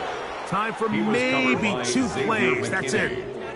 This is one of those situations that plays directly into the hands of the defense, because think, Mike, they know this offense has to be one-dimensional. This has to be a pass. So what do? They bring in extra defensive backs. They clog up the back end. And at the end of the day, there's just nowhere for the offense to go with the ball. And he's going to go down. The pressure too much. And that should wrap this one up as they have to give it up on downs. So it's a win here for the Seahawks. This was a game where both offenses were up and down the field, marching the ball at will, matching each other point for point. But in the end, they got a few more defensive stops than their opponents did, and that was the difference in this one. And that'll do it for my partner, Greg Olson. For our entire team, I'm Mike Tirico. This has been a presentation of the NFL on EA Sports. Good night from SoFi.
One of the great venues to watch a game in any sport and one of the best home crowds in any sport, Soldier Field in Chicago. Tonight on this fine Thursday night, we've got a good one in store, as it'll be the Washington Commanders taking on the Chicago Bears. And he returns this to the 22. Takes over first and 10 at their own 22-yard line. They go play action with Jackson. Open man is Samuel, complete. 4 yards the result on the first play from scrimmage. Second down. 4 yards on the pickup. Second and 6 at the 26-yard line.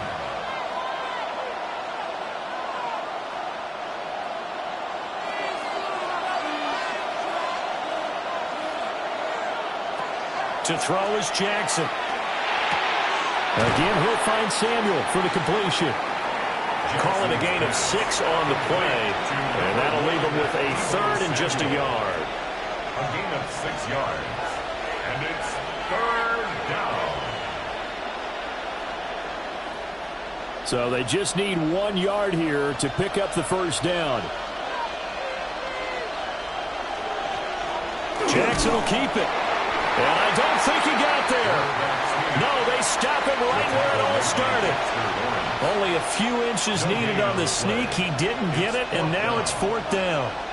Well, that play seemed well scouted defensively. They collapsed everything inside. Nowhere to go on the quarterback sneak. Now it's going to bring up 4th down. And now the punter, Tress Way, as he sends this one away. Fair catch called. It's taken in right at the 20-yard line. So a change of possession here on the punt. And the Bears take over.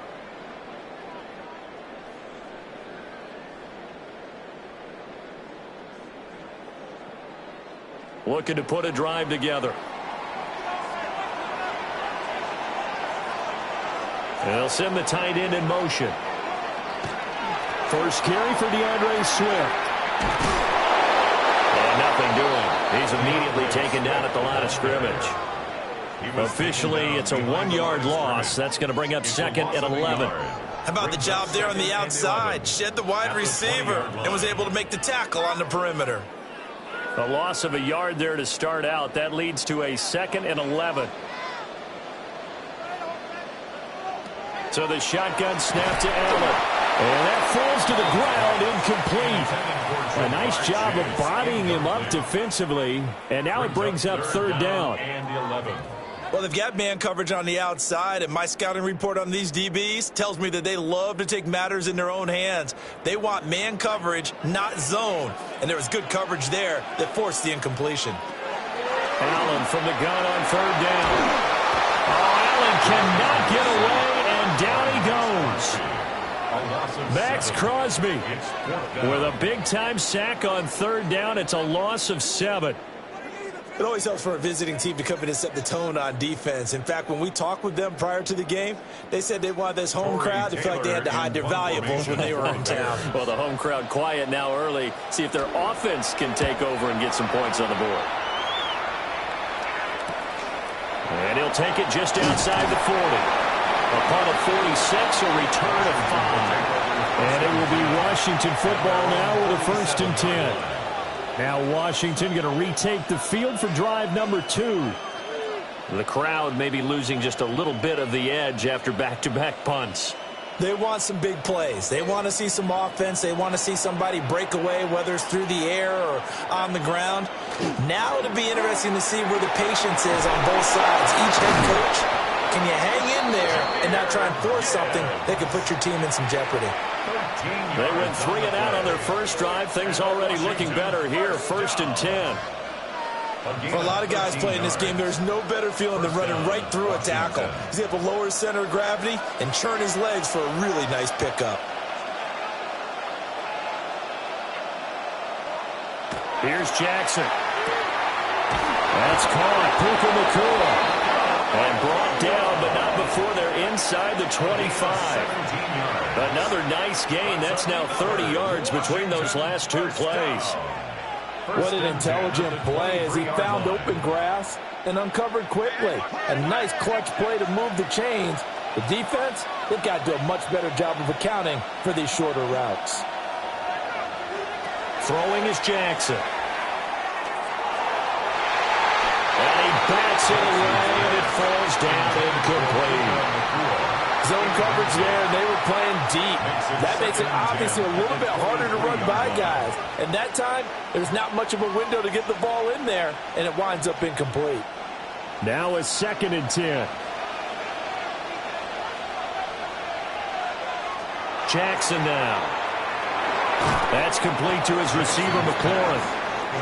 5 yards. Now it's 3rd and 5. And I think this is a route we'll see more of as this game goes on, because with his speed, they want to get him the ball in space on drag routes just like this.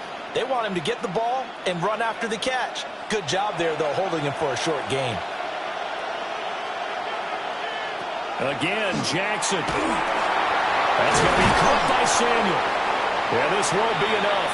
Stopped a yard short after a gain of 3. 4th down.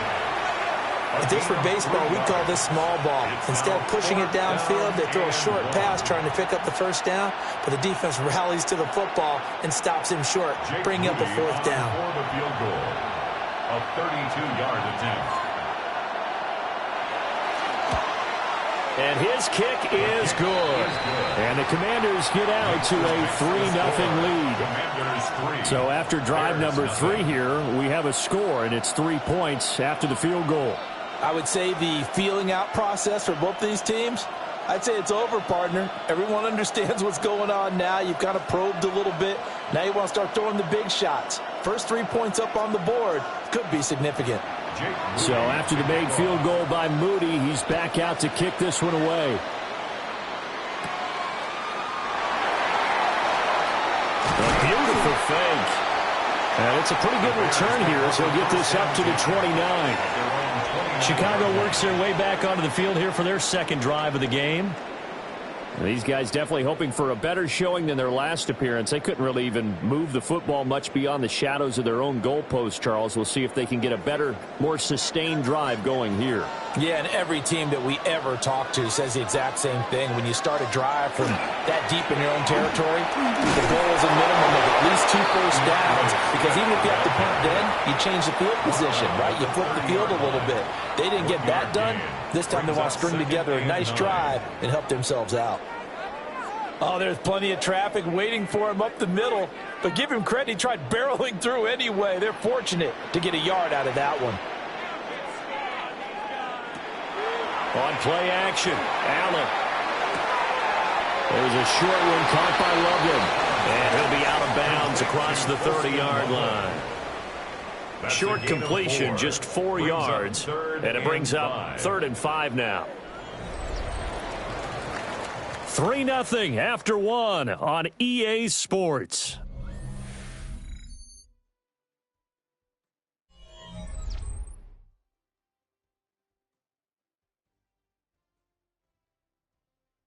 Back in Chicago, ready for the 2nd quarter. It's the Bears in possession. They'll come up facing 3rd and 5. As they've got it as we resume action. Looking deep here for Chase. That's caught inside the 20. And he's a long ways into Washington territory before hitting the turf. A huge play there for Chicago. 52 yards. Well, Josh Allen just might have the strongest arm in the NFL. And at 6'5", he can put his whole body into it, too.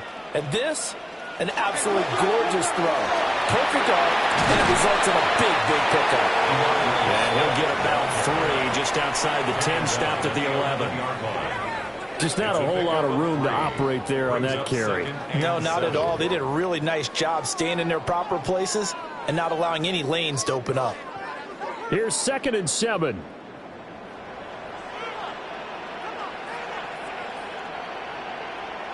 Here's Allen. And that'll be incomplete. Took a pretty good shot as he tried to pull that one in. Couldn't hang on. 3rd down. That sure looked like a nice call by the defense, and they were very cohesive in their coverage. As soon as he cut inside, they broke on the football and met him as the ball got there and forced the incompletion. To the air, Allen. Justin Jefferson bringing in the slant. And he's just going to be short here, barely, maybe by a half a foot. It'll be 4th and inches. Well, it wasn't a big strike, but that completion put them in really great range. What do we have now, 4th and inches? Yeah, it's not more than a half a foot. You know what I would do here? You would always go for it. I'm one of those guys. And I'm not sure he got there. Did they stop him? They did. They'll get neither the touchdown nor the first down. And it'll be a turnover on downs.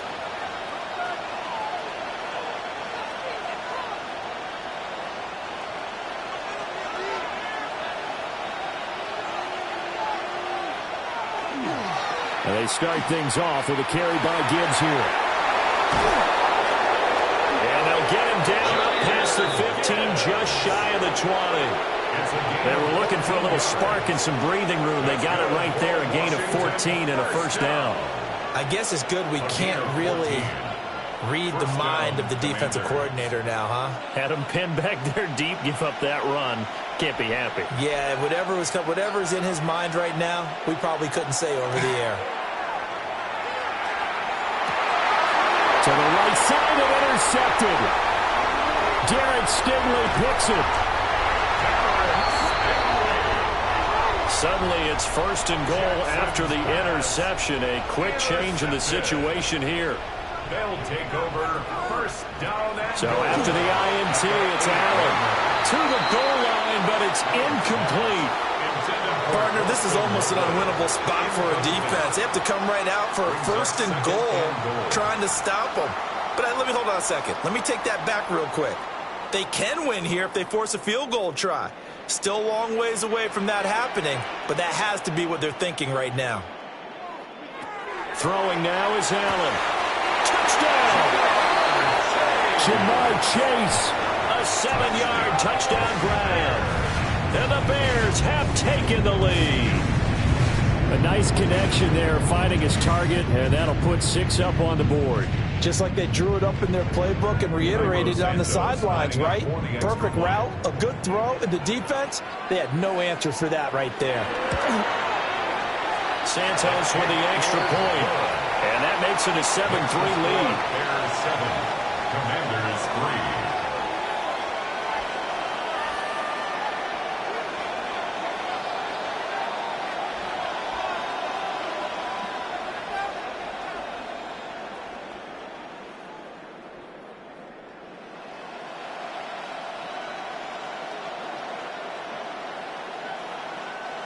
Santos. Now after the touchdown, here's Santos to kick this one away.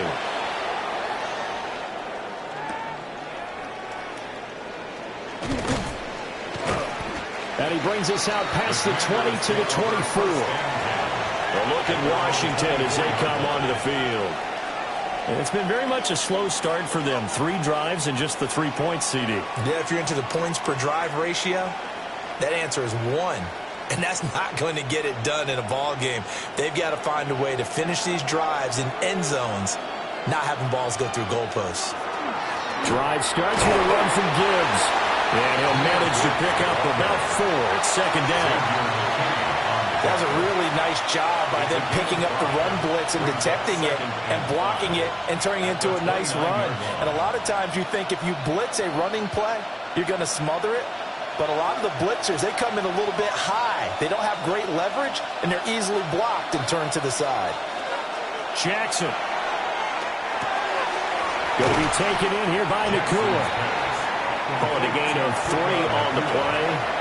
And they're going to have a third down. Brings up third down.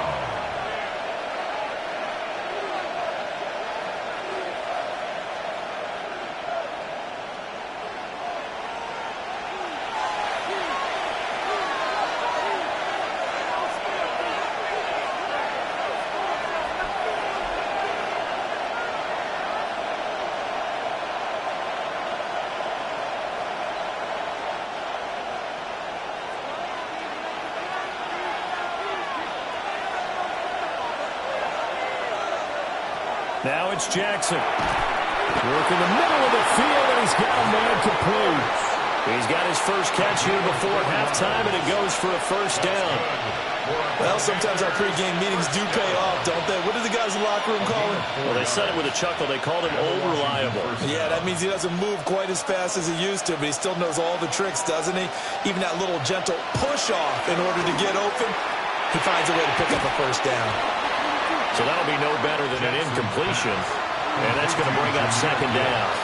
Well, that was a simple throw and catch, but even with that completion, 0 yards gained, so they're behind schedule on down and distance. I think they were hoping to get it to him. He could make a man or two miss, but that window closed quickly.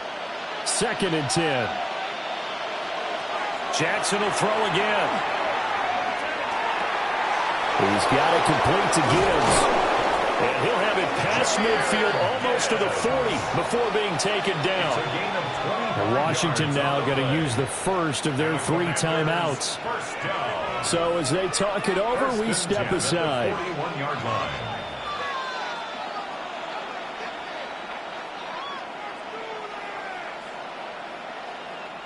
This offense finding its legs now. Here's another 1st and 10. Now Jackson. Now he's going to step up and run. The 20. And they're going to be set up down around the 15-yard line. Big yardage there on the scramble. It gets him a 1st down. I think the last 2 plays really illustrate how difficult it is to game plan against this guy because you know he can throw the football. But how about his use of legs as well? What we call those broken plays, you can't account for them. Yeah, those plays, those 2 that you just mentioned, a microcosm really of how he can hurt you. And he'll be taken down at the 2-yard line. Now the Commanders going to burn the 2nd of their timeouts. As the clock will stop with 33 seconds to go in the 1st half. 1st and goal, Washington.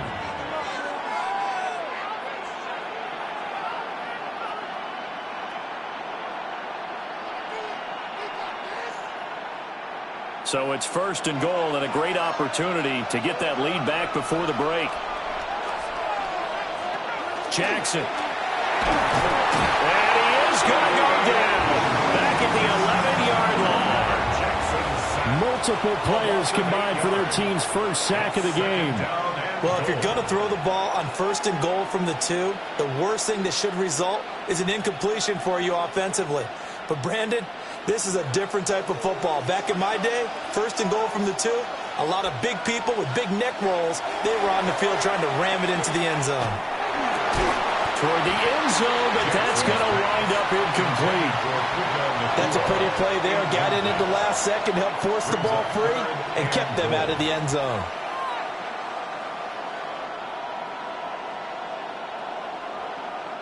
So with 4 seconds to go in the half, here's the field goal unit onto the field. From 28 yards out. And his kick is good. And they'll get it back within a point at 7-6. So no problems at all on that one. And you know, there's virtually no win. This is a kicker's dream here tonight. It absolutely is, isn't it? So to me, with no wind, it should be a passer's dream as well, right? But in this case, the defense held out. They had to force the field goal. So still time for the kickoff here. 1 second to go in the half as this one is away. And not wanting to risk anything here late in the half, he'll just take a knee and they'll bring the football out to the 25. The Bears going to get one more possession in this first half. And you wonder if with Allen's arm, they might just take their chances by dialing up a long one.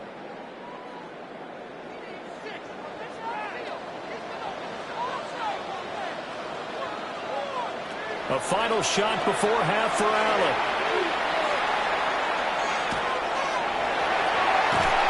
And he's going to go down. Couldn't get a throw off with the pressure. Maybe that was for the best, as that brings us to the end of this first half of play.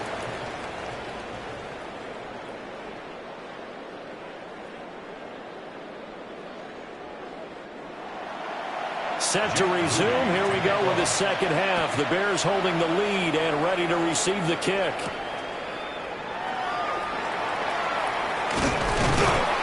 And out a little across the 25 to the 27. So here's the Bears offense now as they get set to start this third quarter. And they've got the lead. CD, what do you think the message was at halftime? I don't think the message was too drastic, I think, at the half, or that they need to change things too much. I do think the offensive line could play a little bit better, and I think they'll try and help them out more. They'll probably keep a tight end in a few more times and maybe add a running back to the formation to pick up those pass rushers. because they probably allowed a few too many sacks for comfort in the first half. Hustling through to break that play up, Max Crosby. This defense is just flat getting after it. They have not given up much of anything in the run game. Case in point right there. Man, I just love being in this stadium. So much history, tradition, so many great teams and games, and we're seeing a pretty good one right now, hotly contested in the third quarter. And he got a little aggressive too early. And he did, wanting that quick takeoff as the ball was snapped, but I think sometimes those big guys on offense, they're pretty cagey too, right? They make those little sudden moves or those little subtle moves that get you to jump.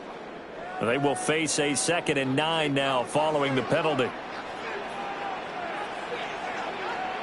They'll motion the tight end across the formation. Right back to Swift again on 2nd down.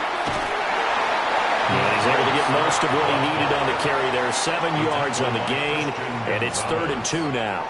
Well, you certainly have to give a little credit here because they're playing this game now at their pace. This is ball control football, sustained runs, taking their time, and making it work. Now Allen. Pass taken in by his big tight end. And he will have the Bears first down. It's a gain of 6 that time on 3rd and 2. And that one was a lot of fun right there because that was the game within the game. 3rd and short, blitz was on. What's the key for the quarterback? Get out of your hands in a hurry. And that was a quick little completion. Got the job done for a first down.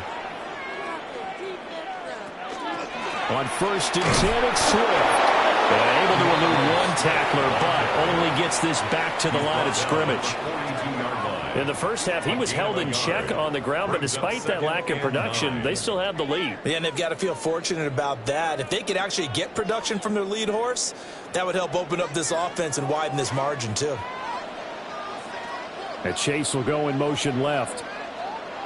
Here's Allen to throw it. There's a short one caught by Loveland.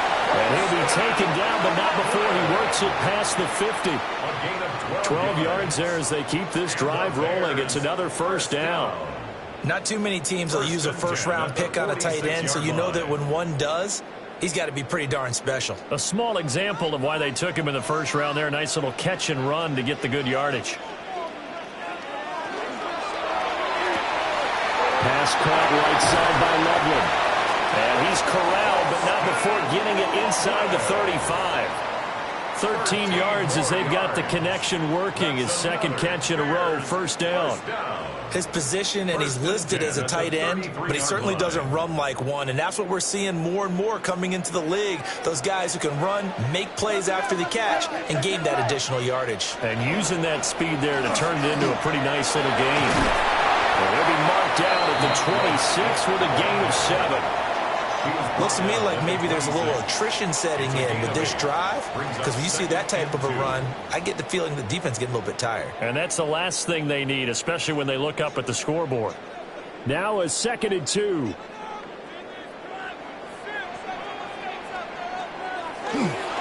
They'll run with a Rutgers man, Kyle.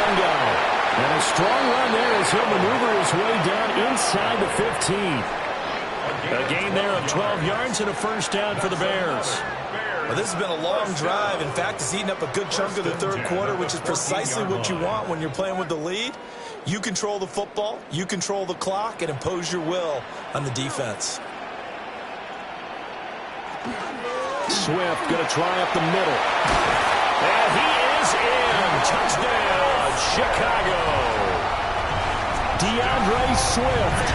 A 13-yard touchdown run. And the Bears take the opening kickoff of the third quarter and drive right down the field to extend their lead. Now the point after try for Santos.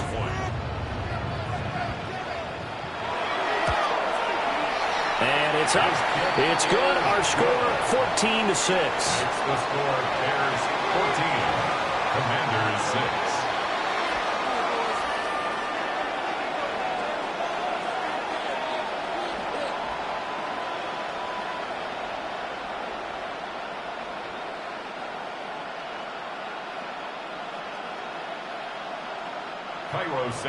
Now after the touchdown, here's Santos to kick this one away.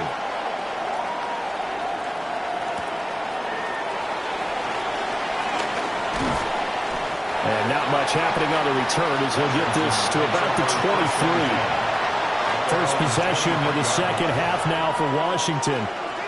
And here we are almost through 3 quarters of play, and this passing game still has not really found any kind of rhythm. Put it mildly, because they're not even over 100 yards yet. And in today's NFL, where it's a pass-first league, that is quite surprising.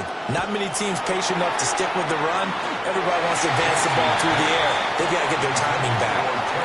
Well, that's a defensive coordinator's got to be happy with that result. They took away all options downfield and forced the incompletion.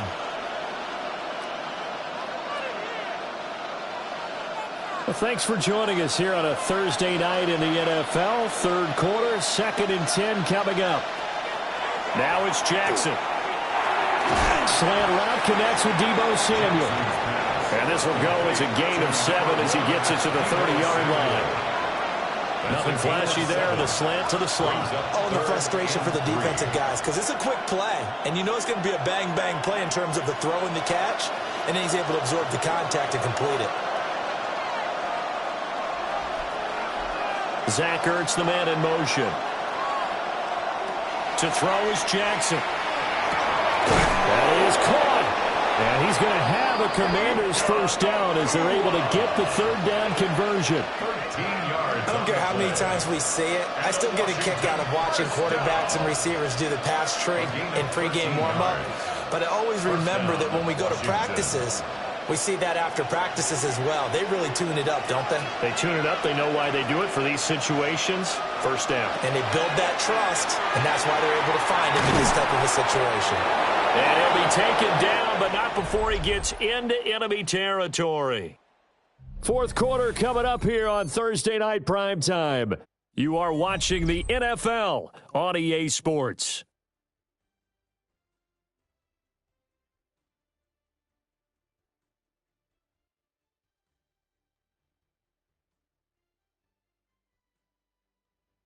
Back now at Soldier Field.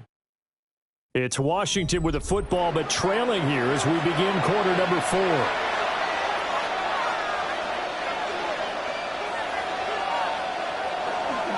Now a fake on the jet sweep, and here's Gibbs. And he's going to get this one down near the 45-yard line.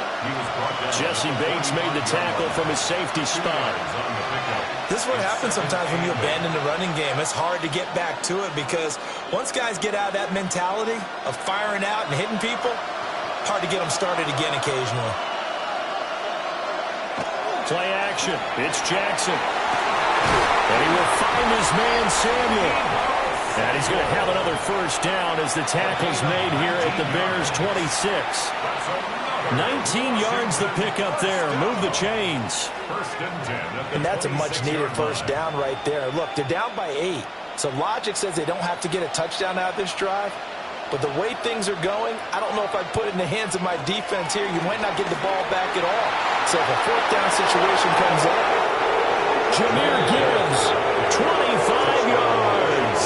And the Commanders have a chance to tie things up as they trail by 2 here in the fourth. So part 1 of what they needed is done. They get in the end zone. Now you have to imagine we'll see a try for 2. And that's what the book says, but defensively, they can't hang their head right here. They've still got a chance to come out with the lead if they make a play. But he is not going to make it. It's a big play by the defense, and they're going to hold on to their 2-point lead.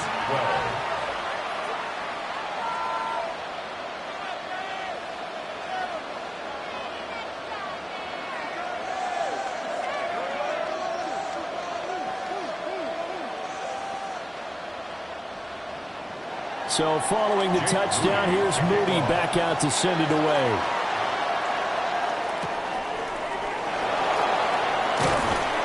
And makes it across the 20 as his guys will set up shop at the 23-yard line. And now the Bears coming out as they get ready.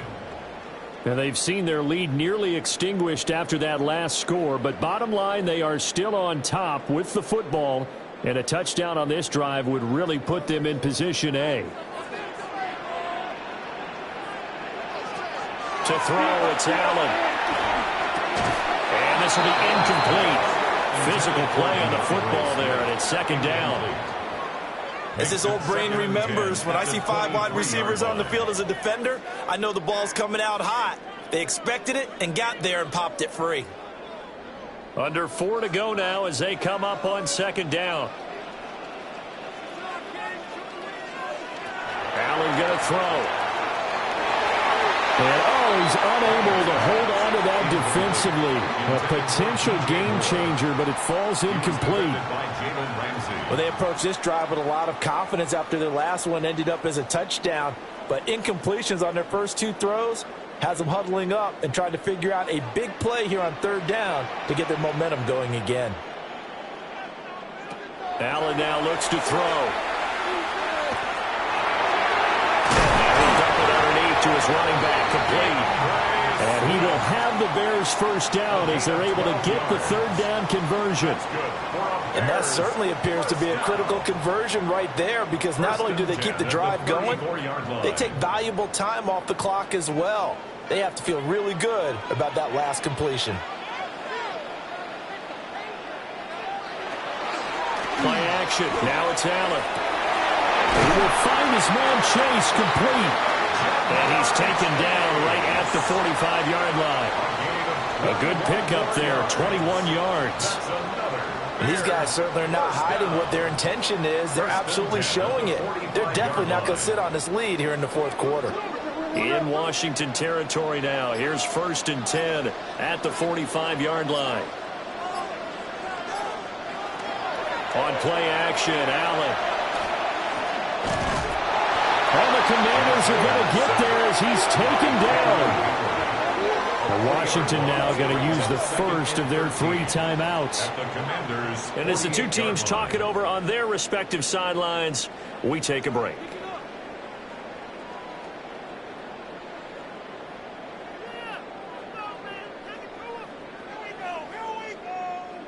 So after the sack, they'll come up on a still manageable 2nd and 13.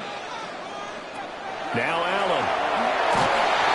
And that'll fall incomplete. He was hit just as he let that go. And now it's 3rd down. The pressure really ratcheting up. They get the sack on 1st down. Then a near sack. They got to him there just as it was leaving his hand. Yeah, they might need to change their pass protection scheme a little bit. Maybe bring another guy into the backfield to help protect the quarterback, because that was awfully close. They'll bring the tight end in motion right here. And they're going to have another first down here as the tackle's made at Washington's 19.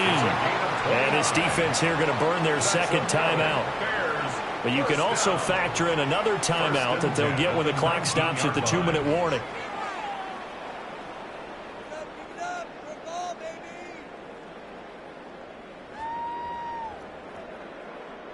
And not totally home free yet, but it's looking good as they come up 1st and 10. They will run straight ahead with Swift. And they've got it inside the 10 at the 8. And now here comes the 3rd of their timeouts defensively. So they'll be left with only the 2-minute warning to stop it from here on out. At the 8-yard line.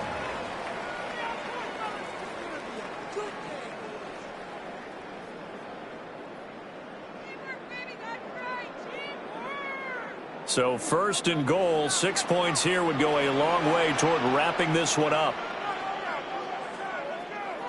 Allen. And a quick throw here, that's complete. Allen's pass complete to DJ Moore. A 6-yard pickup brings up 2nd and goal at the 2-yard line.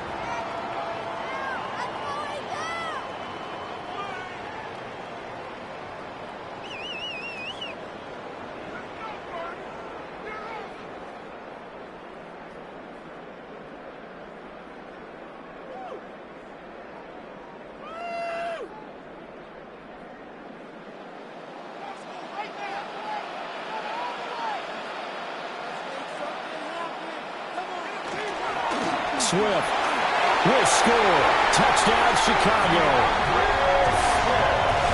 A finishes off the drive with a touchdown run, Charles. Remember, he also had a catch on this drive as well. And that's what running backs want to be in today's NFL, a complete back. 3 downs, stay on the field, run it, and catch it, and he gets it done. Still an important piece of business to take care of, the extra point. And that might just seal the deal here. It makes it a 2-score game with not a lot of time on the clock. Bears 21, Commanders 12.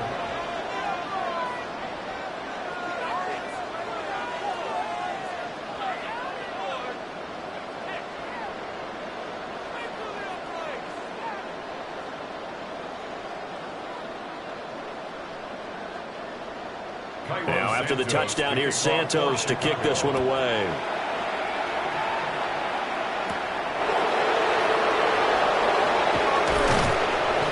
And he's up across the 25 and down at the 28. So Lamar Jackson in the offense, down by 9. 1:53 remaining. How will this thing pan out? We'll watch as they come up on first down.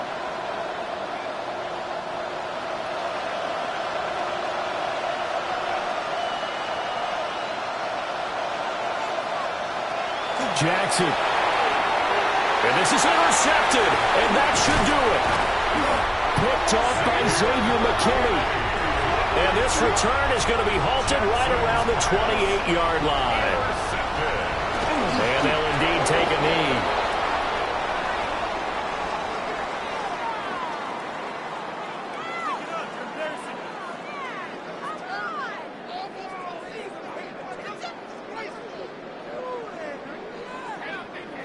Here's 2nd and 10.